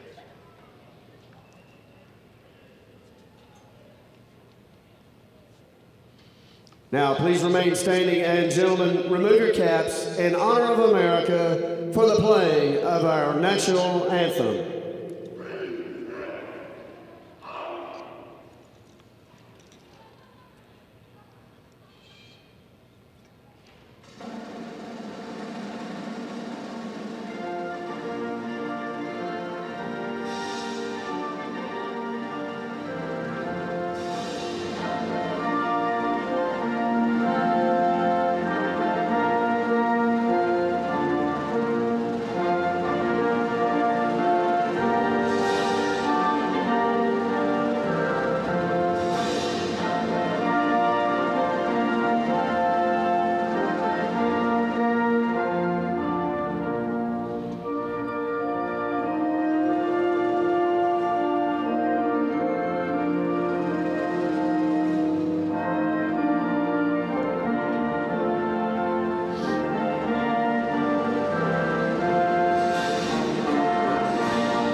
Good evening, sports fans, and welcome to the Buck Van Hus Dome on the campus of Dobyns Bennett High School for District 1 AAA Varsity Boys Basketball. Tonight, our Indians host the Chiefs. Welcome back to the Buck Van Hus Dome. Time now for the introduction of the starting lineups. First of all, for the Cherokee Chiefs, coached by Trey Fields. Carter, Tanner Combs, and Jake Lovelace. Number 0, Carter Metz. Carter Metz. Number 2. Out first. Then comes Jacob Kenner. Number 4, Trenton Kennedy. Trenton Kennedy. 20, Jason Sattler. Jason Sattler. And number 21, Luke and Lackey. Luke Lackey for the Chiefs. Is that the same starters as it was the first meeting? It was not. Parker Bailey started instead of Jason Sattler. I don't even think suited. No, he did not. You're exactly right. For Dobyns Bennett, 5'7" sophomore Jonathan Gillespie. Also a sophomore, 5'7", Brady Stump at forward. Malachi. 6'4" junior Malachi Hale. Also at post, 6'4" senior Jason Dennis. And at post, senior 6'4" Zane Whitson. Are led by head coach Chris Poore. Assisted by Matt Baker, Brandon Reed, James Scales, Coached by Chris Poore. Dobyns Bennett athletic director is Frankie DeBusk, and principal Brandon Dr. Reed, Chris Matt Hampton. Baker, and James Scales, along with Domingo Hale on the Indian bench as well. So Dobyns Bennett, the home white, Kingsport in maroon across the front, Cherokee in red. Not red. Is that red? That's not red. That's black. Black. Trimmed in red and white. Give you a little color lesson a little later in the day. Yeah. A little bit surprising. I assume it's because of senior night that Browder's not on the floor to start the game. Leading scorer and one of the better players in the area. Dobyns Bennett controls the tip, and Whitson will come out kind of as the point guard in this against the Cherokee 2-3 defense. Gillespie out front. Whitson now on left wings, and a lob it to Dennis for the slam dunk. Good by Jason Dennis. Well, that's a good way to start. That's just an old Carolina back screen to start the game. Dean Smith used that so effectively so many times. What a slam by Jason. Shot by Cherokee is missed. The rebound, however, comes down to Cherokee, and another shot missed. That one missed by Kenner. Rebound by Sattler, and here comes Dobyns Bennett with it. Stump to Gillespie for a long three. He's going to hit the front iron, no good. Stump will come up to get the rebound. Everybody wanted to rebound, Mark. That thing bounced twice out there to Stump. Stump swings it to Domingo Hale. Stump out top. Back up to Domingo Hale. Gillespie. Dennis on the baseline. Back out front to Stump for three, and that shot is good. Yeah, the difference there was on the skip pass from Hale. It was a little bit of a lob, and it didn't allow the shot for Gillespie. That one by Dennis had some velocity to it that allowed Stump to be able to step in it without any defender and deliver the three. Sattler with the basketball for Cherokee. Dobyns Bennett has opened, Mark, with Zane Whitson chasing Metz. Now Statler in the lane, tried to fake Hale, who wouldn't buy the fake. Now Metz has it. Metz, no look pass, wide open underneath for the basket is Luke Lackey. Metz the assist, and it's 5-2. Gillespie against some pressure defense. Dennis on the baseline inside that. Malachi Hale. How about Dennis with 2 assists here tonight to start early in the first quarter? Man, see that very often. Magic Johnson. 7-2 Indians. Sattler. Back to Sattler, a long three from the right side. That one will not fall, and everybody just left Dennis down there to collect the rebound. Indians try to get it down the floor to Whitson. It's knocked away by Cherokee. Whitson will throw it in on the baseline for the Indians. Inbounds to Stump for three. That shot is good as well. Brady Stump for three. And timeout taken by Cherokee. It's 10-2 Dobyns Bennett in the first 2:18, Mark. And, well, no real hangover so far for the Indians from last night. No, not so far right there. The Chiefs just fell asleep off the inbounds. Wasn't really a screening action. Stump just out there kind of as an outlet. Whitson recognized it, kind of a zip pass and a jumper from the left wing for three, and Stump has 6, and the Indians have a 10-2 lead.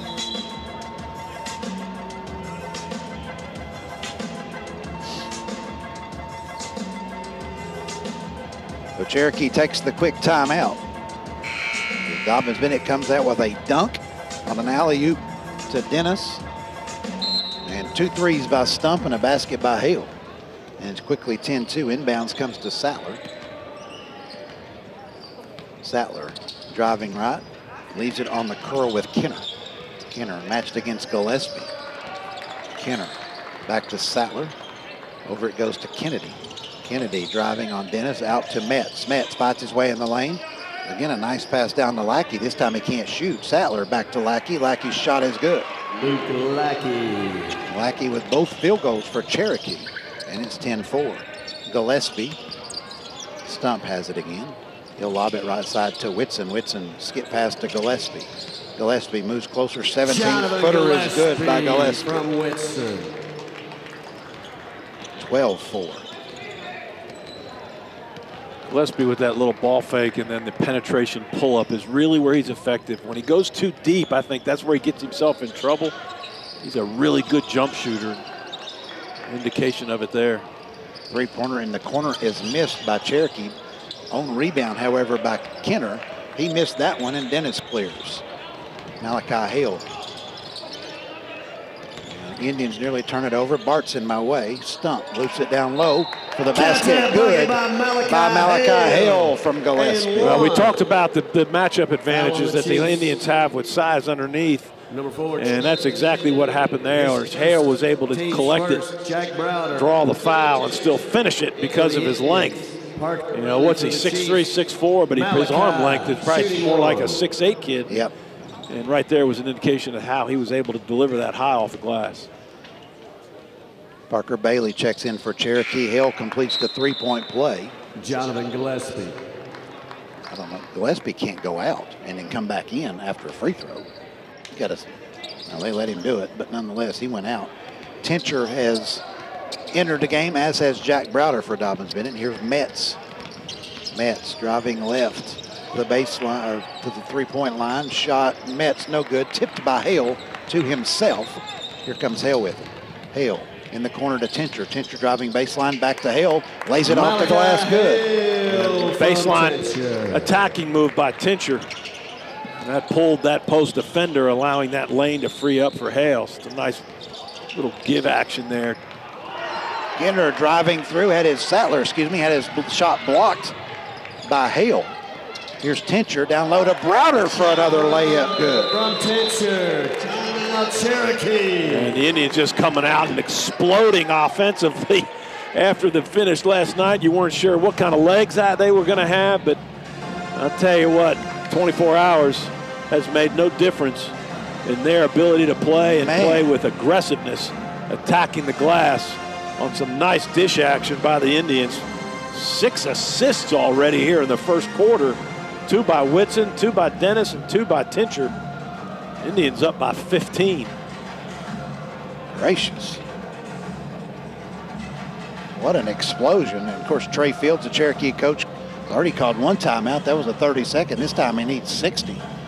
I'll be honest with you, I don't know what he's going to do. I mean, well, I kind of thought they might put some quickness on Metz and then come with some physical defensive pressure, which is what they did. Tincher, who really likes to get into the ball, and then with that double action with Gillespie on the sideline. And we'll see how they continue to do it, because Metz is really where they have to go if they're going to get many points. And we'll take that forced three that he made just a minute ago. Yeah. And they're just face guarding him all over the floor. Don't even want him to get the ball in the backcourt. He finally does, however. And here comes a double team to get him away from the possession. They've got substitutions in there. Braden Collins is in. Here's Metz with it, and he's double teamed every time he touches it, Mark. Driving with the basketball is Lackey. Lackey gets rid of it to Colin Ryan, who's in the game. Ryan trying to get it back to Metz, finally does so. Metz stutter steps, forces away in the lane, and the foul called on Dobyns Bennett. Well, if you'll remember, this is what they did with Gate City a year or so ago with Bradley Dean. First team foul. As soon as Bradley was touching it, a very explosive scorer in his own right. As soon as he touched it, they doubled him all over the floor, and he just really struggled. It was a defensive measure that allowed the Indians to advance into that victory. Sean Graves in the game. The inbound came to Cherokee. The shot attempt by Lackey is rejected by Browder.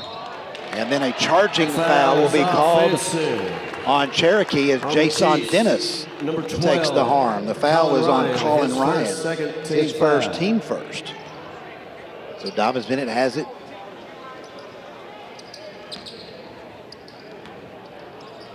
With 3 minutes to go here in the first quarter, already up by 15. Graves for Dobyns Bennett. Over to Gillespie. Gillespie, Browder on right wing. Browder driving, spinning. Browder's shot might have been blocked by Collins. I think he was getting ready to pass it on the cutting Jason Dennis. So Metz on the other end, and a foul called on Dobyns Bennett. Yeah, Browder went up looking like he was going to shoot it, and Jason Dennis racing across diagonally into the lane was going to be the feed. Carter Metz, shooting 2. Carter Metz will go to the free throw line.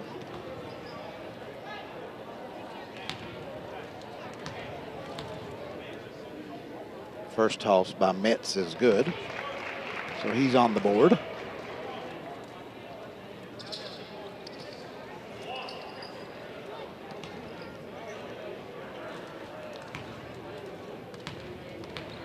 Second shot by Metz. That one good as well. 19-6. Graves for Dobyns Bennett quickly. Stutter step, might have lost it and did lose it. Kind of got away from him a little bit. Turnover on Dobyns Bennett. Their second. Chiefs have 1. Substitutions for Cherokee. Back comes Jacob Kenner.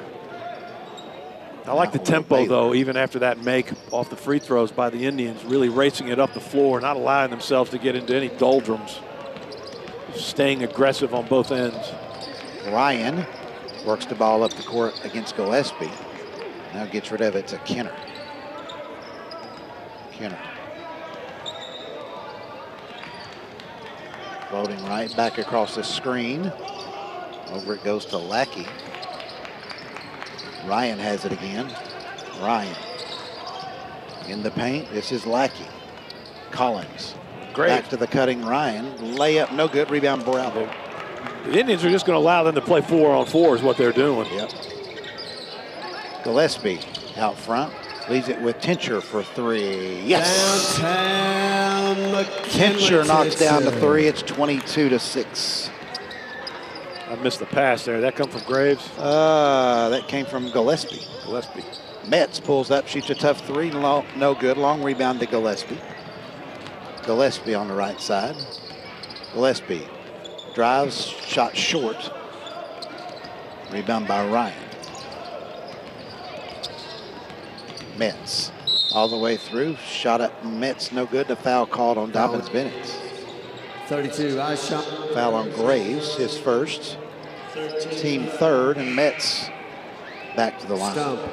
I think, or they Hayes. call that on the baseline. And for the Indians, Called that Carter. before the shot. Yes, that foul was before the shot. Yeah. I didn't think they were going to allow him to shoot that. Yeah, that was well before the shot went off.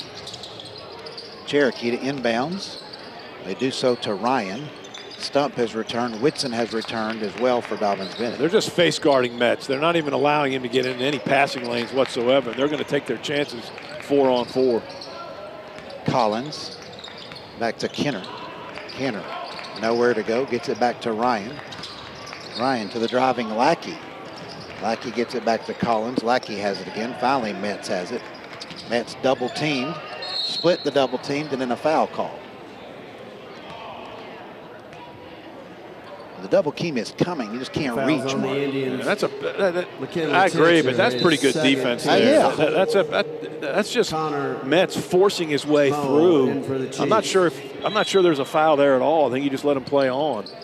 That's pretty good defensive action right there with that tandem. Inbounds to Ryan. Back to Kenner. Collins out front. New player in the game is Carter Mowell for Cherokee. And then there's a turnover as Mowell tried to get it to Ryan. And Stump was all over him, and the ball goes out of bounds. We talk about forcing tempo, and the Indians right now are doing it on the defensive side, and then they're not letting up on the offensive side. They're moving it, creating matchup problems for the Chiefs. And the Indians will probably back it out here with 30 seconds to go for one. Stump dribbling in front of us. Over to Tincher.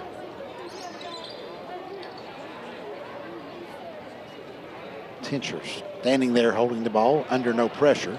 Clock running, 15 seconds to go. Ryan comes out. Tincher will just dribble across court. Now motioning everybody through. Tincher. Tincher driving. Tincher in the corner. Browder for 3. Bang! Count it. Jack Browder for Browder 3. knocks down the 3, and that's going to be the end of the first quarter. Score at the end of 1. Dobyns Bennett 25, Cherokee 6. We're back in 60 seconds on ESPN Tri-Cities.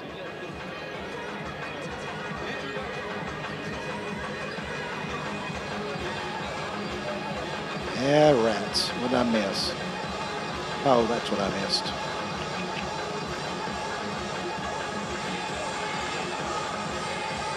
Wow. Yeah.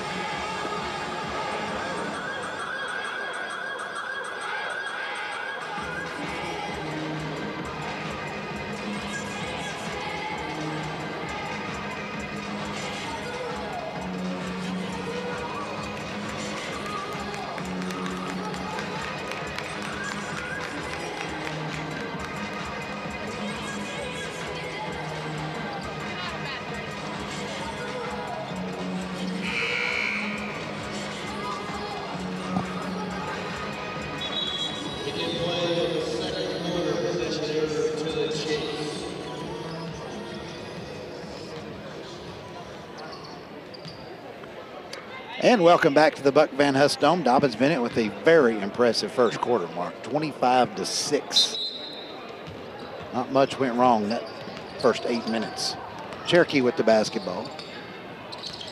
Sattler is back in there. Sattler lobs it down low to Ryan. Ryan's shot is good.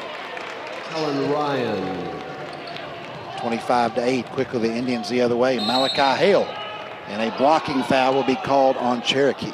That's a good call. Yep. It's the right call. Sattler stepped in as Hale made his move. 12, Colin Ryan. And you hear a lot of jibber-jabbering in the stands because a lot of people, I mean, a lot of times that's called a charge, and it's not. Gillespie. Hale had the position, and he's allowed to have space to come down, and that's when Sattler kind of moved up underneath him. Oh, I'm sorry, Ryan. Hale will go for the line for two. Free throw by Hale is no good. Ryan is second foul, but yeah, you're right. You don't call that a charge too many times. You don't get to heckling when it's not called. That's right. That's exactly right. Second shot by Hale. That one is good. He's got 8. 26-8. Dobyns Bennett on top. Ryan with it. Metz is not even in the basketball game right now for Cherokee. Ryan driving on Stump. Stump recovers. Back out top to Kenner. Kenner guarded by Whitson. They get it to Collins. Back to the basket at the left elbow. Hands it to the curling Mowell. Mowell nowhere to go. Kicks it back out here to Sattler. Sattler pick and roll to Collins, but Collins can't handle the pass, and it's a turnover on the Chiefs. It's 3 for the Chiefs. 2 in the first quarter. Indians had 2 in the first quarter. Now Cherokee coming out, going to meet the Indians at half court. Gillespie trapped on the sideline, but fakes, gets through, leaves it with Hale in the lane. Tried to get it over to Whitson, but it's intercepted by Sattler. Hale just needed to turn and shoot that little 8-footer is what he needed to do. Sattler spins into paint and a blocking foul on Jason Dennis. Kind of the exact same play with a little bit different offensive action, but kind of the same play as what happened on the opposite end with Hale. That's a good call. That's a block. Shooting 2, Jason Sattler. So Sattler to the line, free throw short. Cherokee will get Trenton Kennedy back in the game. 6:59 to go first half. Been all Indians here already, 26-8. Free throw by Sattler is missed. Dennis comes in from the left side to get the rebound. Stump quickly the other way. Stump on the attack, and a foul called on, I believe, Kenner. Foul on the Chiefs, number 12. Foul on Ryan. That's 3 on Ryan. Team's 4th foul. Okay. Non-shooting foul. Now Metz re-enters for Cherokee. Whitson to throw it in for the try. Whitson looking for a cutter, rips it to Stump. Stump to Gillespie. To Stump. Right wing, this is Hale. Stump over to Gillespie. Cherokee's in his zone here. Now Stump from Gillespie for 3 is good. Brady Stump. I think Stump's 3 for 3, isn't he, Mark, from three-point range? 3 for 3, and he is having a couple of, his 24 hours worth of basketball has been nothing but stunning. Wow. Sattler down low to Kennedy. Driving his Lackey. Over to Kenner. All the way through Sattler for the layup. Can't get it to stay down. Gillespie rebounds. Gillespie, Indians with numbers. Gillespie driving, had it chipped away from behind by Metz, right in the face of Kennedy. And all the way down the other side, Cherokee loses the ball out of bounds as Sattler going in lost it. But Metz knocked that ball away from the Indians from behind, right into the face of Kennedy. And he's having to go to the bench, Mark. He took a shot. He really did.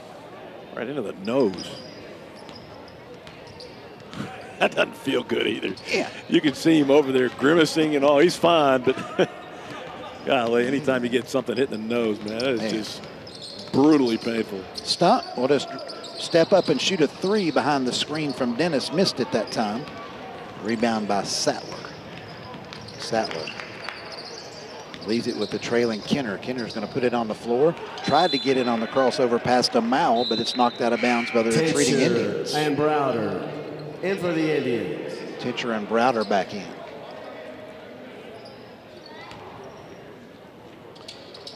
This will be Kenner to throw it in.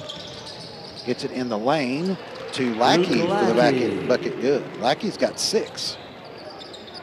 29-10. Stump will walk it up. Dennis putting the shoes back on the other end. Jumped out of his shoes that time, didn't he? Probably not the first time. Nope. Athletic as he is. Stump to Browder in the left corner down to Dennis. Dennis turns, shoots, and scores. I mean, he gets that position and that pass, it's over. Yeah, you got to front him defensively. You can't allow him to have that kind of room with a defensive pressure coming from behind him. He's just too athletic, and he just goes straight up. Doesn't hesitate. Jason with 4 right now.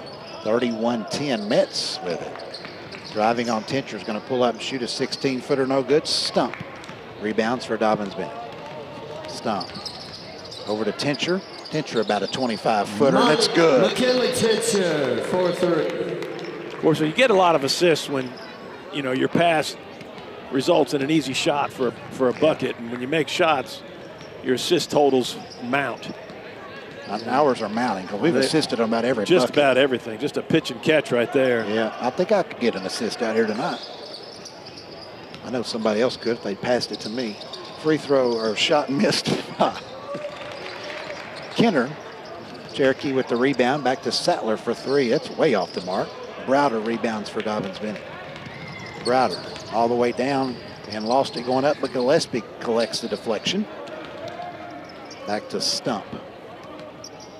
Stump gets a screen from Dennis. Driving, Tincher. Drives baseline. Tincher loops it to Browder. Here's a 3 from the left corner. Good by Browder. Corner pocket, Jack Browder. Good gracious.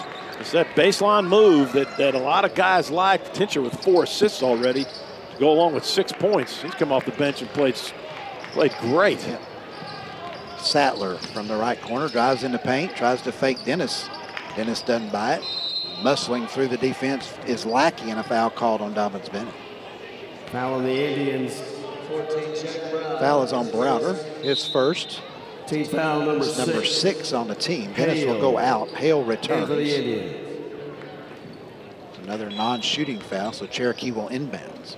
Kenner gets it into the corner to Metz. Metz spins through a double team. Shot off the glass is no good. Malachi Hale rebounds. That's a tough shot against double team there for the Indians, just not giving him much to look at. Stump to Kinley Tincher for another wide open 3. Missed it. Browder the rebound. Missed the first putback, but not the second. And it's 39-10 Dobyns Bennett. Well, we talked about the matchup problems for the Chiefs, particularly around the paint, and that's exactly what's happened. Indians dominating the glass, both sides. Another 3-pointer missed by Cherokee. Metz digs out the rebound, however. Skips it back to Lackey. Sattler on the right side. Going to shoot the 3 over Browder, no good. Tipped by Cherokee, no good. That's a foul, however, on Kenner.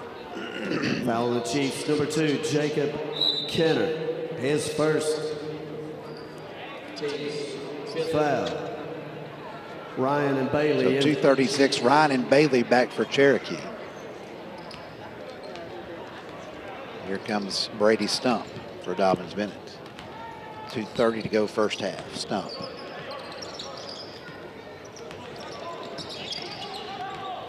Calling the play over to Gillespie. Gillespie. And Gillespie launches from the top of the key and scores. Jonathan Gillespie. 42-10. If you're not going to guard it, you might as well shoot it, particularly from a guy that can drop it. They just gave him all the room he wanted to, and he stepped right into it. Ryan gets rid of it to Mowell. Mowell trying to fight somewhere for some room. Can't. Back to Metz. Metz working. Pull up 16-footers. Good by Metz. Well, he had to work for that one against a double team. 42-12. Stump. Gillespie, a three from the left side this time. It's good. Stump with another assist. Gillespie with the three. It's 45-12. Metz the pull up from out front. No good, but draws a foul. A foul on the Indians. Jonathan Gillespie is second. Team's seventh. It's 9 3-pointers in the first half by Dobyns. Carter Metz. They've been wide Shooting open. two. And they've been wide open. Now it's been created by good penetration, good ball movement. They've had to double once the ball's gotten in the post, and the post have been able to kick it out some. As Metz misses the first. In for the Collins for Cherokee, Graves for Dobyns. Bennett return. I'm not sure, was that a two-shot attempt or was that was a three? two-shot attempt. Yeah, okay. I know he was close to that line.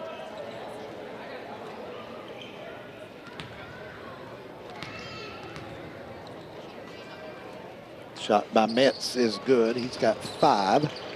45-13. Stump for the Indians. Crossover dribble. Stump leaves it with Hale. Try to get it to Browder. Knocked away. Hale grabs it back. Stump now the left baseline. Shot missed. Browder the tip. No good. Browder the second try. Good. Browder. He's done that twice now. 47-13. Metz gets rid of it to Ryan. And it's knocked away. Stolen by Hale. Dobyns Bennett on the turnover. All the way down. Stump the layup. Good and a foul. Bucket by Brady. Ice. Stump and one. Good gracious. Foul on the Chiefs. 0 Carter Metz. His first. Metz's first foul. Team 6th. Kenner and Snyder. Shooting one for the Indians. Brady Stump. Just attacking. You know, what do you say? Just attacking the goal in so many different ways.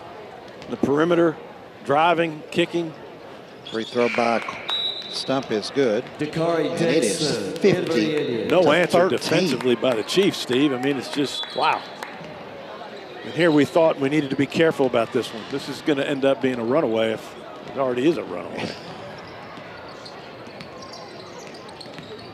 Cherokee with it. Lackey to Sattler. Tough shot by Sattler is good. Jason Sattler. His first field goal, 50-15. Graves for Dobyns Bennett.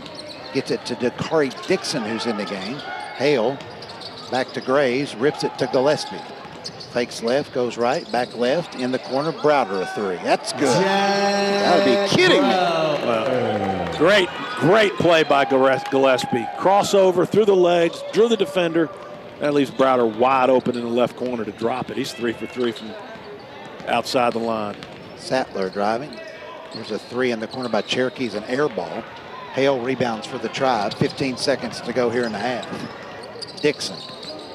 Nobody's going to guard him. He'll shoot a 15-footer. No good. Malachi Hale. Nobody can out-muscle him underneath. Gets the rebound. Foul going back up. Foul is on Kenner, his second. So Malachi Hale to the free throw line for 2 shots. The way we're playing defense right now, you know, there are times when you say, how many points do you have to score to win the game? I was thinking the same thing. I don't think we need to score any more, and I don't think they could win. No, I don't I think we could just – I really don't. No. Defensively is just – it's been stifling, and they're getting one shot, one attempt, and no other. Nothing. Hale misses the first, makes the second. 54-15. Kenner for the Chiefs, 3 seconds, and a foul called on Browder. Yeah, he kind of got turned around a little bit. Indians, Jack Browder. Not a smart foul, but he got in bad position to Jack, and it was a good move by Kenner to kind of draw that. Kenner will have 1+. Free throw by Kenner, no good. Tip by Collins is no good. Rebound, Hale has it. And that's the end of an incredible first half performance by Dobyns Bennett. Score at halftime, Dobyns Bennett 54. Cherokee 15. We're back in 3 minutes with halftime activities. Make it 2 minutes if you can. All right, Indian 2 Nation, minutes. let's welcome back to the court With halftime activities Spirit on ESPN. Spirit Shakers. Our Spirit Shakers are led by Amanda Cox and Maggie Boer. Team members include Alexis Allen, Lily Arnold, Isabella Blevins, Susanna Browder, Caroline Claybaugh, Addison Deal, Aubrey Deal, Claire Edson, Kelly Fletcher, Chrissy Gibson, Lacey Gott, Chloe Napier, Marley Claus, Kelsey Riley, Chloe Stefan, Sophia Vanderbeest, Amaya Wolf, and Lee Wright. Let's hear it for the Spirit Shakers.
The Spirit Shakers.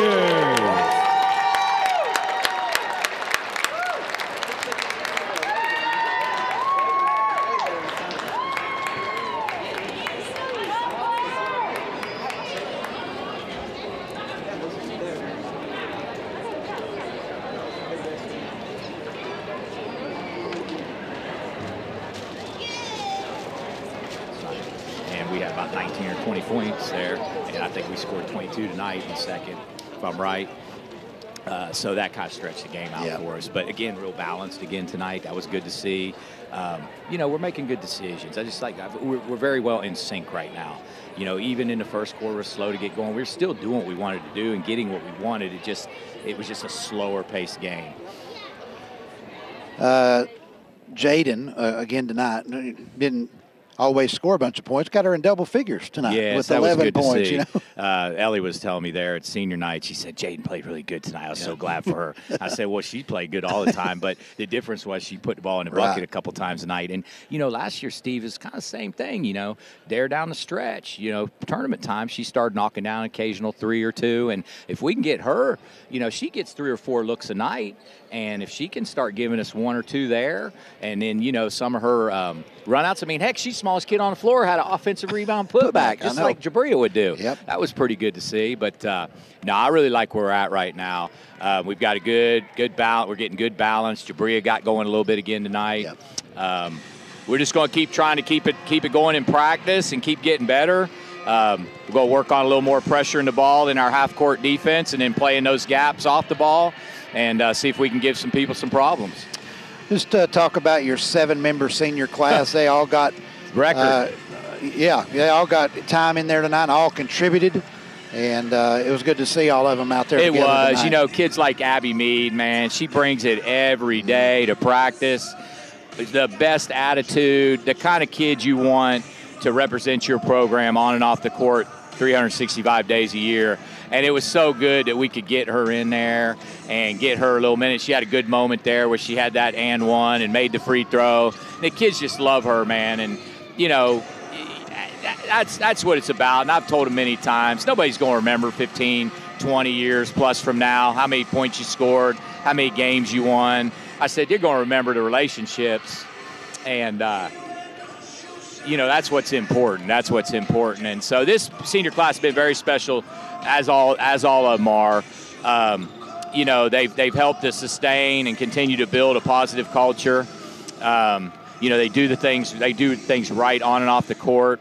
They're just kids you don't have to worry about, and we're very fortunate to have that. And they can play a little basketball too. And several of them have gotten some minutes since they were freshmen. Yeah. You know, they were excited to come in, and they competed in practice every day. And, you know, we were just so excited to see what the future would behold, much like the freshman class we have now. And so that's exciting. And I hope these guys can keep this same motivation and this togetherness and see how far they can go. Because I told them tonight, I said, guys, you're capable. You could make a run in this thing.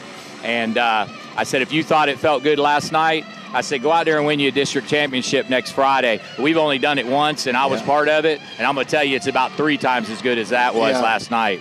That's a good feeling. No question. Of course, the senior class, you had a unique experience tonight because you're also a dad on the senior class. Last one, man. Last one. And, you know, that obviously coaching your kids have challenges. I've been very blessed that my daughters have been extremely easy to coach. They've been like just another player out there. Yeah. And that I've been very fortunate with.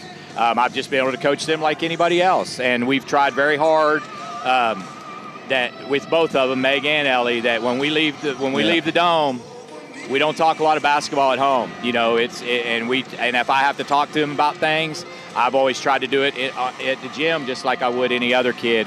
And I think that's helped. But it's been real fortunate, and it'll be sad to not have one in the program. But on the same sense, it'll be different too. Yeah. And I look forward to that as well.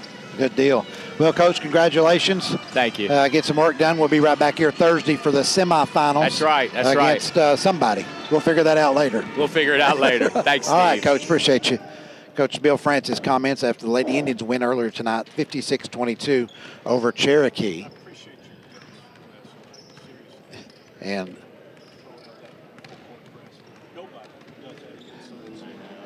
so Mark giving his words of wisdom over there to Coach Francis as well, as talking about the game last night. 54-15, Dobyns Bennett just absolutely dominated the first quarter here in this boys game. The Indians had 4 threes in the first quarter, and then they had 1, 2, 3, 4, 5, 6 more in the fourth, and Mark will have all those numbers for you here now. All right, here we go. First of all, for the Chiefs, 4-11 as they came in, 3-8 in the league. They had 6 points in the first quarter, 9 in the second, total of 15. They were 6 of 15 inside the arc, 0 of 8 outside, 6 for 23 from the floor, 3 for 7 from the line, 5 turnovers, only 6 rebounds. Led scoring, Carter Metz with 5.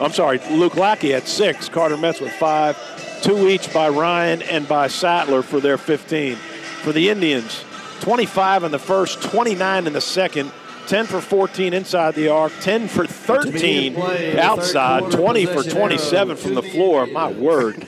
4 for 6 from the line, 14 defensive, 4 offensive rebounds, total of 18. Out-rebounded the Chiefs 18-6, 4 turnovers, 15 points for Browder, 12 for Stump, 9 for Hale, 8 for Gillespie, 6 for Tincher, 4 for Dennis, 6 rebounds from Hale, 4 rebounds from Browder, 4 assists from Tincher, 3 by Gillespie. Sorry, Steve, I'm getting these to you. Stump, Dennis, and Whitson also with 2 assists. There you go. Mercy. It's a lot of numbers. Dobyns Bennett in the half court here nearly loses the ball. Whitson safe possession. Gillespie. Already, Cherokee looks like they got a little bit more energy defensively. Stump to Hale for three. Shot missed. Whitson the offensive rebound. Back to Gillespie, a long three, and he sinks it. Jonathan Gillespie. That'll knock some energy off your sails, though, when you give up an offensive rebound and the opposition knocks down a three. Well, it happens all the time. You lose the opportunity, and then an open three happens. Looping pass on the baseline down to Kenner, and Kenner attacks the rim, and he's fouled. 22. He'll go to the line Stump, for two his shots. first- Stump the foul, his First first. team foul. Shooting 2. You know, you shoot a three and you miss it. There's a Jacob long Kenner. rebound, and everybody's scrambling for the loose ball. And all of a sudden, when the offensive team picks it up, and you end up with a wide open look somewhere. That play brought a rare outburst from the Indian bench from Domingo. He's usually pretty laid back down there in the bench, but he was up barking at somebody. 57-16, Kenner makes one of two. Here's Stump for the Tribe. Stump over to Gillespie. Gillespie back to Stump. Cherokee trying to come with a little bit of trapping action. Here's Gillespie, another long three by Gillespie. That one no good. Whitson fighting for the rebound. He's got it. Whitson gets it to Dennis, and Dennis lays it in. Dennis from Whitson. Whitson's assists are piling up. That's 4 for Whitson tonight. 59-16. Metz gives it up to Lackey, over to Sattler. Sattler gives it to Collins. Collins down deep, shot too strong, rebound by Malachi Hale. Hale in transition behind the back. Whitson, he thought about a three. Gillespie, baseline, leaves it with Dennis. Dennis goes in, shot good, and draws a foul. By just Sean Dennis, and one.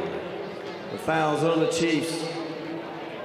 Braden Collins, his first. 4 assists for Gillespie. That's 3 players Just Sean Dennis for the Indians shooting with one. 4 assists tonight. Free throw by Dennis. Line drive no good. Hale the offensive rebound, but it's knocked out of his hands.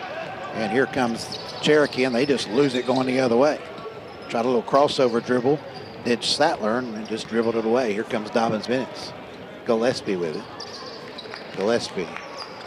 Screen and roll with Dennis, and a no good, but a foul called on the Chiefs. What a clinic. This has been just Foul an on the absolute Chiefs. clinic on both ends. Luke Lackey, his first. There, just a little bit of a curl screen for Just Dennis on coming Dennis around shooting Hale. 2 for the Nice Indians. feed by Gillespie. And with a foul, Dennis goes to the line for 2. Shot by Dennis. That one's good. Jack Browder in for the Indians. Dennis with 9. 5 quick ones here in the third Yep. quarter. Jack Browder in for Malachi Hale. Second toss by Dennis. Got them both. And he will Eli exit Day for in for the Eli Indians. Day. 63-16.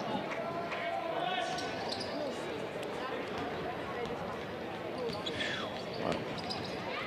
Metz for the Chiefs. Metz driving. Hands it to Kenner. Kenner's going to pull it from 17 feet, way off the mark. Ball on the floor, and Eli Day comes up with it. He'll hand it to Gillespie. Gillespie driving. Gillespie kick out. Whitson drives closer, leaves it back with Gillespie. He fakes a pass to Stump, and he's wide open for 3, and he drains it. 66-16. My goodness. Metz in far sideline trying to get some avenue for a shot, but they're basically double teaming. Now he loops it all the way to Sattler for 3. Over Browder is good. Point basket, Jason Sattler. 66-19. Stump.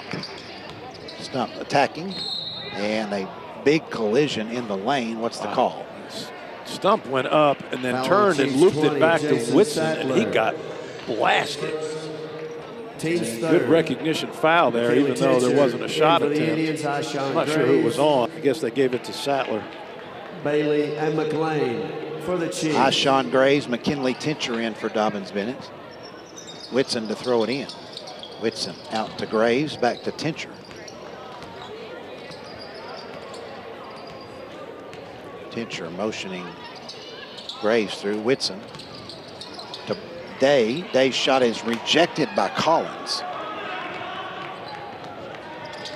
Colton McLean in for Cherokee. Here's Metz, double team, gets rid of it to Lackey. Over to McLean. I'm assuming McLean is a freshman. Here's driving. Metz shot no good and draws a foul. I think Whitson got him. On the Indians, Zane Whitson. Yep. His first, team's And so Metz to the free throw line. 66-19. Carter 4:41 still left in the Shooting 2. third quarter.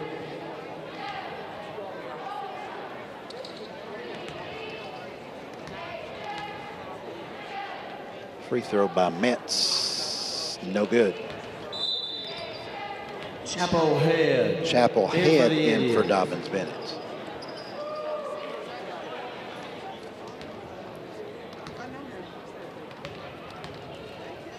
Metz will have a second shot. That one is good. 66-20. Graves quickly to Tincher in the left corner. Back to Graves. Browder. Chapel Head, a 15-footer. Too strong. Rebound Metz. Metz. Here comes the double team. Gets rid of it. Back to Metz. Metz pull up three-pointer. Roll out no good. Browder rebounds. Graves. Graves tried to loop it inside. Bailey knocked it away for the steal. And underneath, a foul called as McLean was caught down there deep and Indians fouled him. Foul on the Indians.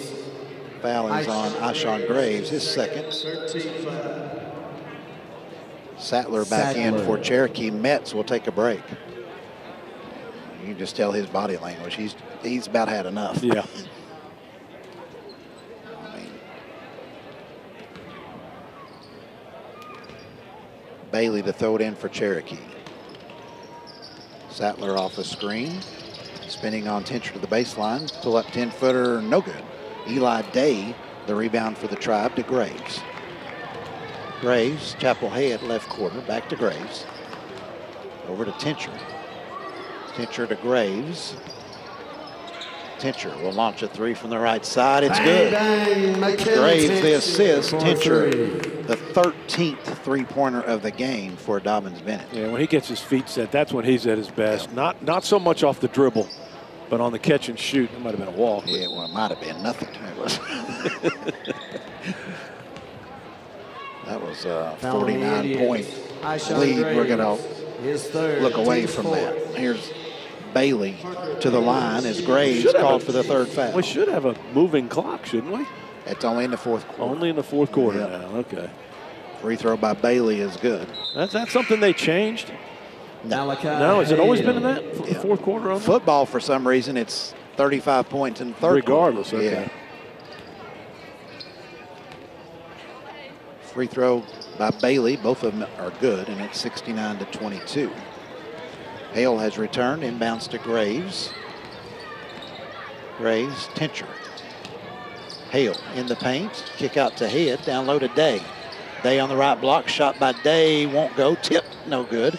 And finally, it's McLean for Cherokee with it. Wanted to get it to Sattler. McLean still dribbling, Chapel Head guarding him. He'll hand it to the curling Sattler. And Sattler will pull up and shoot a three, no good. Rebound, Chapel Head has it.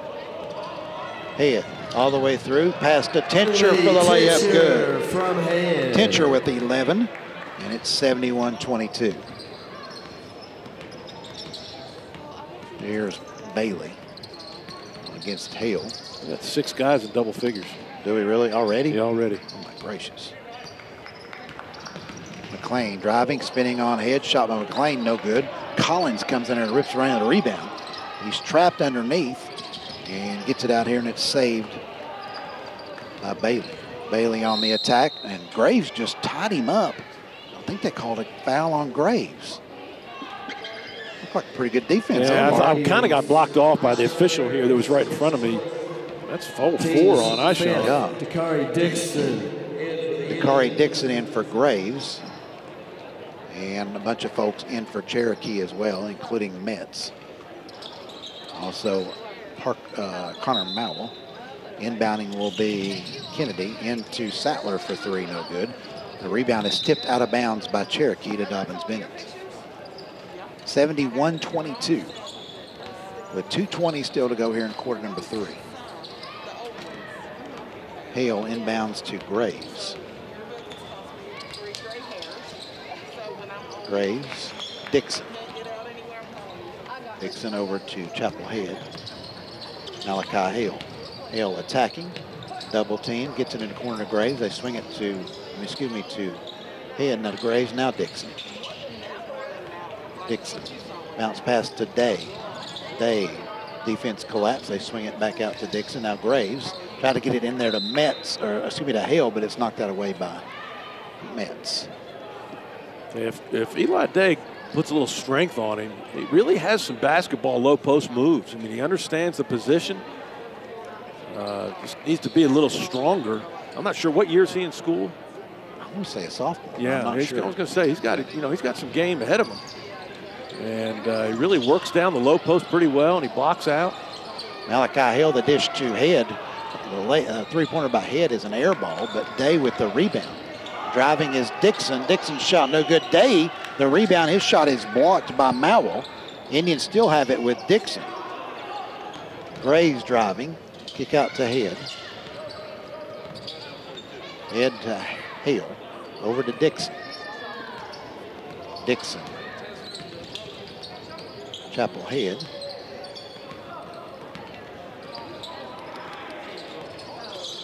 Here's Graves. Thought about a 3, but he's a reluctant shooter. Graves. Still dribbling. Now Graves on the attack. Now here's a step back 3 by Graves. Is no good. Head fighting for the rebound, but the battle is won by Colin Ryan. I'll give it to that had a Metz. chance. I did too. Shot was on line. Pretty good rotation. Metz behind the back dribble on Jakari Dixon. Shot is missed.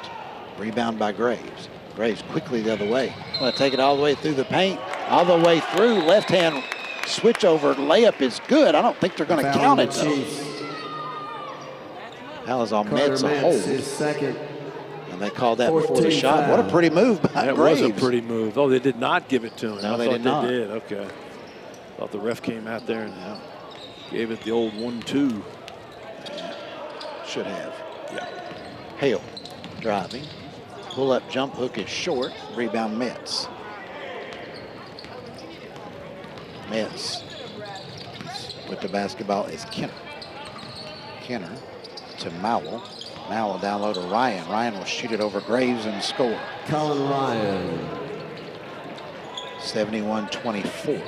11 seconds to go here in the quarter. Graves. Graves on the attack. Head has it. Head. Dixon a long 3 from the top of the key. No good. It's the third quarter. Comes to a close. Score at the end of 3. Dobyns Bennett 71. Cherokee 24. Back in 60 seconds on ESPN Tri-Cities.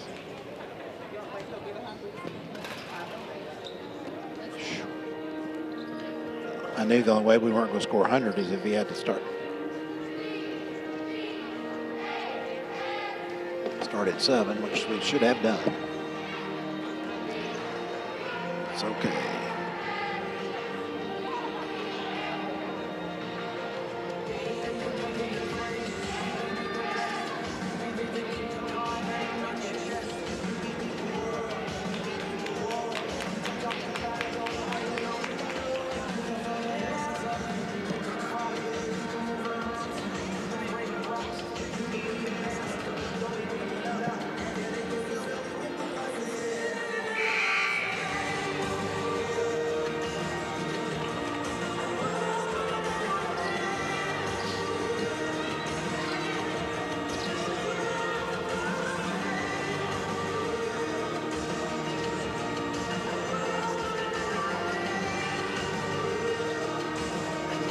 To begin playing the quarter, possession arrow to the Chiefs.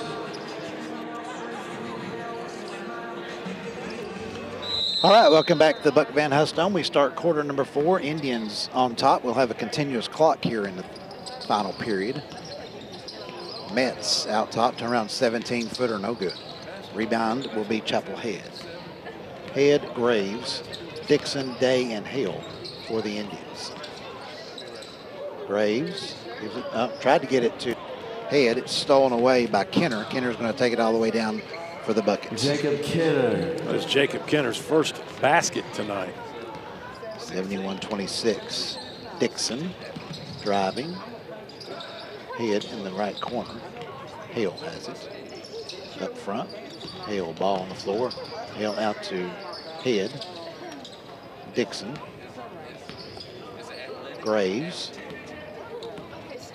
Over to Head. Head, double team comes, gets rid of it to Dixon. Dixon near the center line. He needs help, gets it to Graves, tries to, stolen away by Metz. Saved by Graves, back to Dixon. Kick out to Head for a little 15-footer, no good. Malachi Hill, the rebound, shot good by Hill. What a great, strong move there by Malachi off the miss. Just had guys on either side of him and just was relentless in making sure to get that ball up and in. 73-26, the count. Collins to Lackey. Lackey hands it to Sattler, who knifes in there, and the foul called on somebody. He can't call that one. He's Foul 30 feet away. Ishawn Graves. Call that on Graves. That's 5 on Graves. Brady Stump and Jack Browder set the chat back in for the Indians. In for the Indians.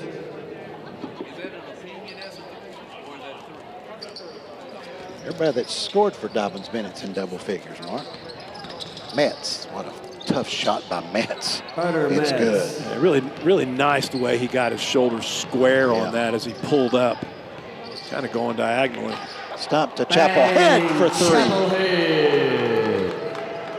76-28. Metz in backcourt. Here comes that double team. He'll have to get rid of it. Trying to get it back to him, and they do. But he's doubled again to Lackey in the paint. Out to Kenner for a 3 is good. 3-point basket, Jacob Kenner. 76-31. Stump on the right side. Stump all the way through. Stump to the basket. Counted Good, and draws a foul from Brady Collins. Stump. Foul on the Chiefs. Braden Collins, his second. A hard foul right there. I thought he got him pretty good. Brady Stump. Stump just has that blow-by ability. You know, Steve, he just can take it, particularly on the left side. That's where he's dominant. He's a left-hander. But my gracious, he has a burst, and he can just get by you in no time. 79-31. Stump goes out. Whitson returns. The senior. Here comes Metz. Doubled to Kenner. Kenner driving all the way through. Try to get it to Collins, but it's behind him out of bounds. Back to the Tribe. Yeah, the only thing the Indians really haven't done is forced turnovers. They've only got 7 for the Chiefs. But they've just created some really difficult shots from the Chiefs, and then they've dominated the glass. Head on left wing. Whitson coming through. Whitson try to get it today in there, stolen by Collins. Sattler kicks it cross court to Kenner. Kenner driving in the paint, spinning on Head, scores and a foul. Bucket's good by Jacob Kenner. Foul on the Indians, Eli Day. His Actually, first. they called that on Day. Okay. 42 Chapel Head, his first team 7. Yeah, no, they called it on Head. I had it right to begin with. Kenner, shooting 1. Kenner to the free throw line. Shot by Kenner is good. 79-34. Cherokee clears the bench. Metz will go out. 1, 2, 3, 4, 5, 6, 8 points for Metz. Averaging well over 20 a game. Is that right, 8? Yep, and 2 for 9 shooting. Wow. 4 for 6 from the line. He only made 2 field goals, no threes. 2 for 6 inside the arc. Tincher for the Indians. Tincher backdoor feed. Try to get it to Whitson through traffic. Stolen by Cherokee.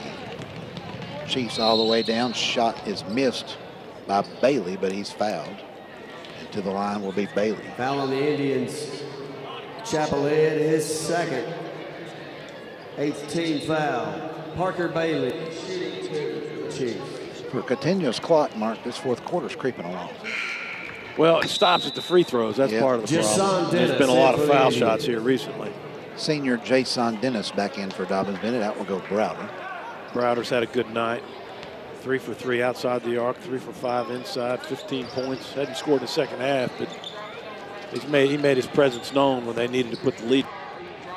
Bailey makes them both at 79-36. Tincher over to Whitson. Whitson lobs it down low to Dennis. Dennis shot is blocked down there by Mal, but he saves it back to Whitson. Whitson down low to Day for the basket. Good. Day from Whitson.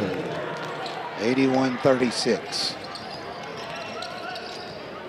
Bailey driving. Shot no good. Tincher rebounds. Tincher, Whitson in the left corner for 3. Shot way short. Rebound to Tincher.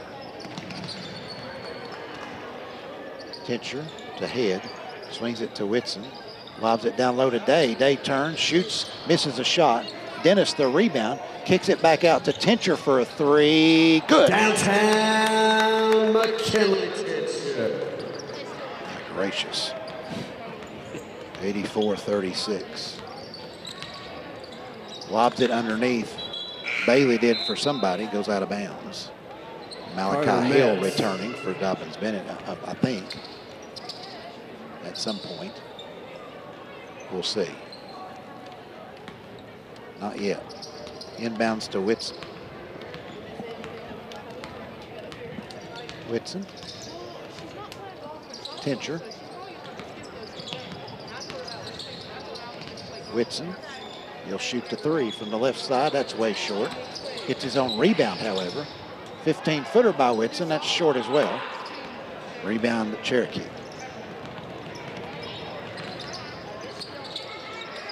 Metz has returned for the Chiefs. I thought he was done, but I guess not. He's back in there, and they're still doubling wherever chance. McClain, a 3 shot is missed. Ball tipped around. Cherokee comes up with it. Ryan misses the 3. Head comes up with the rebound for Dobyns Bennett. Over to Whitson with 2 minutes to go. Whitson whips it to Tincher, driving for the layup. Good by Tincher. Tincher from Whitson. Whitson another assist. 6 assists for Whitson. Check out senior 86-36. Jason Dennis checks out as Hill returns. 1:42 to go. Here's Metz. Metz to the left side. Metz gets rid of it to McClain. Metz calling for it back, but Tincher's right in his face. And Tincher's not even looking at the rest of the play. He's not even paying attention. He's just, all he's doing is shadowing Metz. Exactly what he's supposed to do. Metz misses the shot. Rebound by Whitson. Down to Hale. Hale's shot off the glass, no good. Makes his own miss good, however. And we've got a timeout on the floor as Jack Browder will check in, and the senior Whitson will go to the bench. 88-36 is the score. Clock running. Inside a minute to go. Metz for the Chiefs. And they just pull up and shoot it. Well, if he can, there he's going to shoot it. Shot by Metz is good, a 3-pointer. 88-39.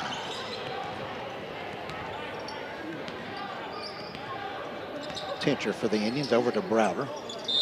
And a foul called on Cherokee. Foul on the Chiefs. Parker Bailey. Indians to throw it in. Browder to Tincher. Under 30 seconds to go. Browder. Malachi Hill. Chapel Head. Under to Browder for the basket. Good.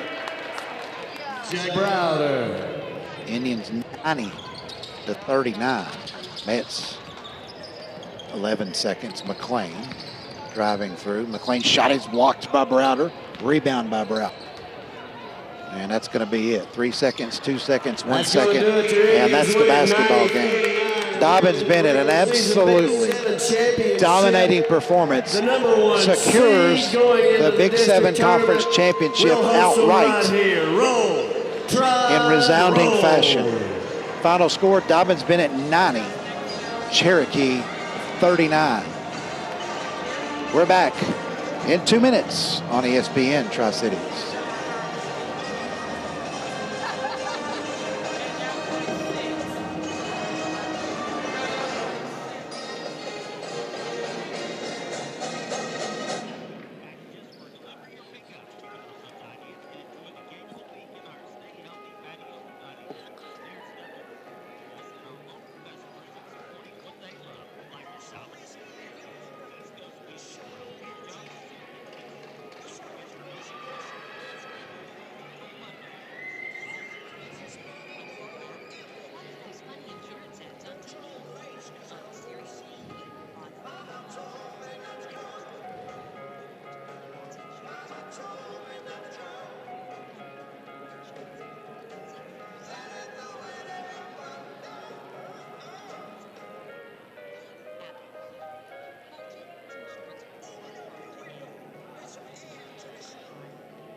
I'm missing a point.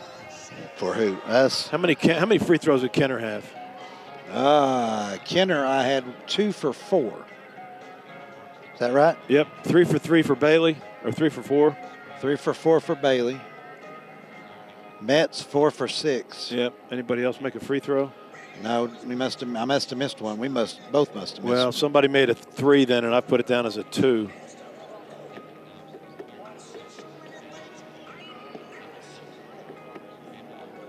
Final was 90-39, right? Yep.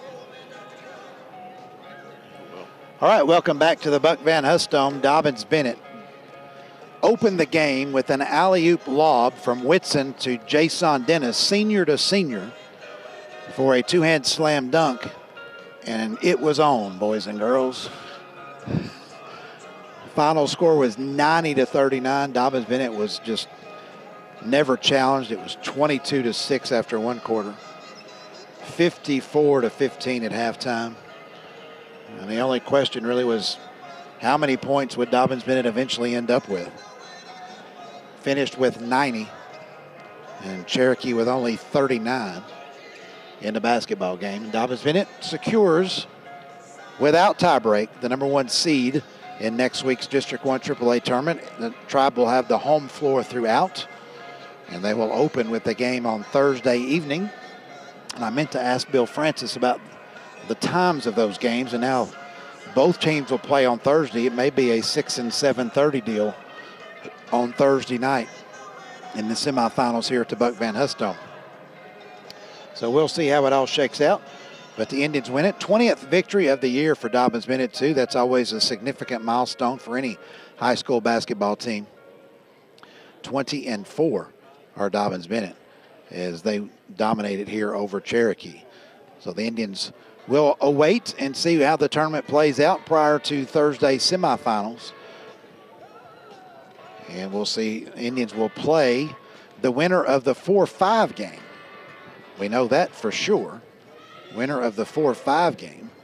And at this point, I think that's, I believe is, I want to say Volunteer and Tennessee High.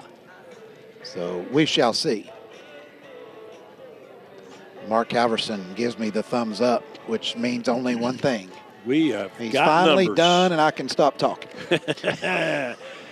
4-12 now for the Chiefs, 3-9 in the league. They had 15 at half. They had 9 more in the third, 15 in the fourth, total of 39. They were 10 for 29 inside the arc, 3 for 15 outside. That's 13 for 44 overall, 9 for 15 from the line. 15 total rebounds, 8 total turnovers, led in scoring by Carter Metz with 11, although it was not easy. Let me just say that. 9 for Kenner, most of which were late in the game. 6 from Lackey, 4 from Sattler, 4 from Ryan, and 3 for Bailey. Rebounding, Colin Ryan led with 4. Metz had 3. He also had 2 assists, as did Jason Sattler. For the Indians, 19 for 35 inside the arc, 15 for 25 outside, That's 34 for 60. 7 for 10 from the line. 39 total rebounds, so they out-rebounded the Chiefs 39 to 15. They had a total of 23 assists on 34 made shots, only 8 turnovers. All right, you ready for the numbers? Here we go. Yeah. Browder, 17. Tincher, 16. Gillespie, 14. Hale, 13. Dennis, 10. 3 for Head, 2 for Day, total of 90. Rebounding, Hale with 9, Browder with 6, Dennis with 5, and they had a bunch with 3. Assists, Whitson with 6, Tincher with 4, Gillespie with 4, 3 each from Stump and Dennis, 2 blocks from Browder, and there are your numbers. Indians go to 20-4 overall, 11-1, and the regular season Big 7 champion. You got to like the way they've played the last 2 nights, Steve. My gracious. I mean, Mark, you look up and you put 90 points on the board, and you think, okay, somebody probably went crazy, scored 30-something, high 20s. Won't have anybody that scored more than 17 and still put 90 on the board. It's remarkable what kind of balance this team has. It really is. As Coach Bohr comes over for the interview, something to really discuss. They present so many matchup problems because they got so many guys that can score from so many different places on the floor.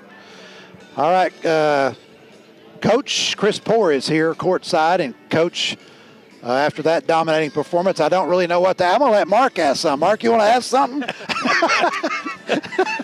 Well, I will say this. I will say this. Last night, there's a lot of energy that comes out of that win, physically, emotionally, and yet you guys started off with the dunk play, the Carolina play, and then it was from there. It was all you wanted. Yeah. Relentless, both sides. The double team effect on Mets, the action offensively, the ball moved. It was really pretty to watch. Well, we appreciate that. And, today was about coming out and giving a championship effort and clinching the title, and that's what I told these guys. We've got to refocus and play this game like we're playing the championship, because that's exactly what we're doing. And, we had an extra thing to play for tonight, senior night, and honoring Jason and Zane.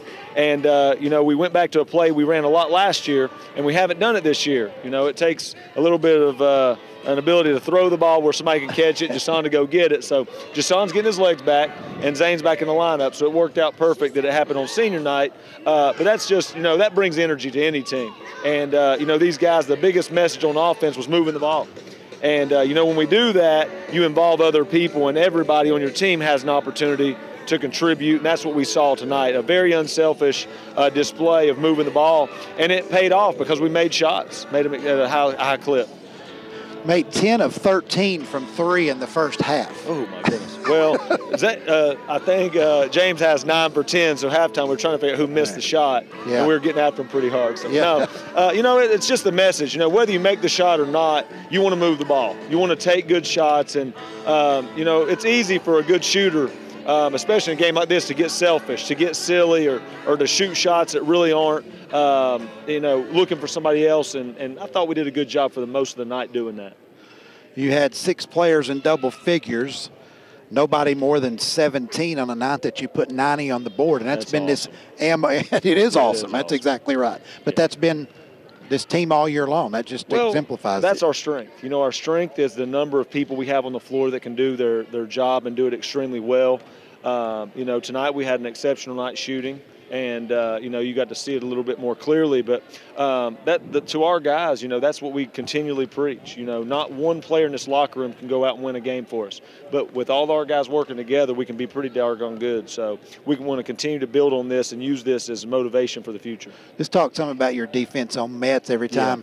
Yeah. You were guarding him really close away from the ball. Didn't want him to get the ball. When he did get the ball, you brought 2 guys to force him to give up the basketball. It worked really well. Well, our goal was that he doesn't shoot it. That's what we wanted. We didn't want him to shoot the ball, and obviously that's not going to be 100% effective, but I thought that we did a very, very good job making him work extremely hard. you know, when you got a player like that, you've got to do something, you know, and everybody in the league tries to do other things. A lot of the people are doubling him, and I thought that our guys worked hard to keep him from getting it. So by the time he caught it, you know, especially back-to-back games, he was a little bit fatigued, and we were very effective to run 2 guys at him. I think he was 3 for 14 from the field. 14 from the field, yeah. I would imagine probably one of the worst games of his career shooting by stats. Because he's so efficient. My goodness. And you watch it on film, and you know he's in a tough spot. But you know, the guys that played on him, you know, we rotated them. Zane, I thought, really gave us some energy, working hard not to let him have anything, and the guys to stay in tune to when to rotate and help out and cover the missing spots. We tried to do it down there, and we left that other guy who we never really picked up. So we did a better job doing that today. Okay. Well, you said tonight was a championship. You weren't going to really, you know, revel much in the fact that you'd clinched a share of the title. We thought the tiebreaker, regardless, was going to go your way, but you know, let's forget all that. We wanted if we played today, we clinched it. If tonight for some reason we got canceled for COVID, it would have went down and we'd have lost it. But as of the game being played, win or lose, we had it clinched. But you know, for our guys, it's a championship night. You know, and that's what our message was. And you know, every year you don't get to play for these things, so don't take it for granted, especially in a COVID year. You know, and I think this team capitalized on that tonight. Right. Just talk some about the schedule for next Thursday. We're going to have a doubleheader here because the Lady Indians are going to be playing too. Do you guys have any time set up? Or we don't. Okay. You know, I could throw out some times I would imagine, but I don't want to do that. I've already done we'll have a doubleheader Thursday, and then Friday. You know, I think it'll be split sites unless you know some upsets happen. But you know, we got what we want. It's in our hands until we give it up. So we need to make sure that we come out and defend home court as long as we can possibly do that. That's a good point, because in the postseason now, the higher seed is the home team. We could play this thing for all the way through the sectional. Well, the runner-up in the district tournament goes on the road 2 nights in a row. They go to the number 1 in District 2, and then they go on the road to the higher seed in District 1. So you don't want to be that number 2 seed coming out of the district tournament. That's a good point. Hadn't even thought about that. Yeah, interesting. And that'll be likely a tough place at East, at Sevier. So you're just sending 2 teams to the region this year? Say it again. Are you just sending 2 teams to the region? No, I'm saying if you lose a district championship night, you'll host 1 game, and then your second you'll play the higher seed down there. There'll be a higher seed than you, likely. Right. But a 1 versus 1 is it'll be up here. District 1 this year, right? Yes, absolutely. Or a 2 versus 2, something like that. 1 versus 1 will be up here. Yeah, absolutely. That's why you can't be number 2. That can't be number 2. You'll be down there to number 1 if you're not careful. All right, Coach. We'll get all that sorted out. But you know, congratulations. Also, win number 20. That's a big deal. You know, in the regular season. So congratulations there. And I know you guys maybe take a little bit of time off, but we'll get ready for that district tournament next week. The second season starts. Absolutely. All right. Roll Tribe. Absolutely. Roll Tribe. Congratulations, Coach. All right, Coach. Go Big Orange, too. 8 o'clock. Kentucky. Mark, that was a fun night here tonight, wasn't it? It was a good night. And Coach Poore, you can tell he's got a little bounce in his step, a little bit of excitement as he wants this team to really achieve goals that we talked about from the very beginning. And this team can go a long way. And they're playing at a good level. The ball movement tonight was exceptional. And, you know, they're just a team that can make some shots. And that was the part early that you weren't sure about. And they've completed that part of it.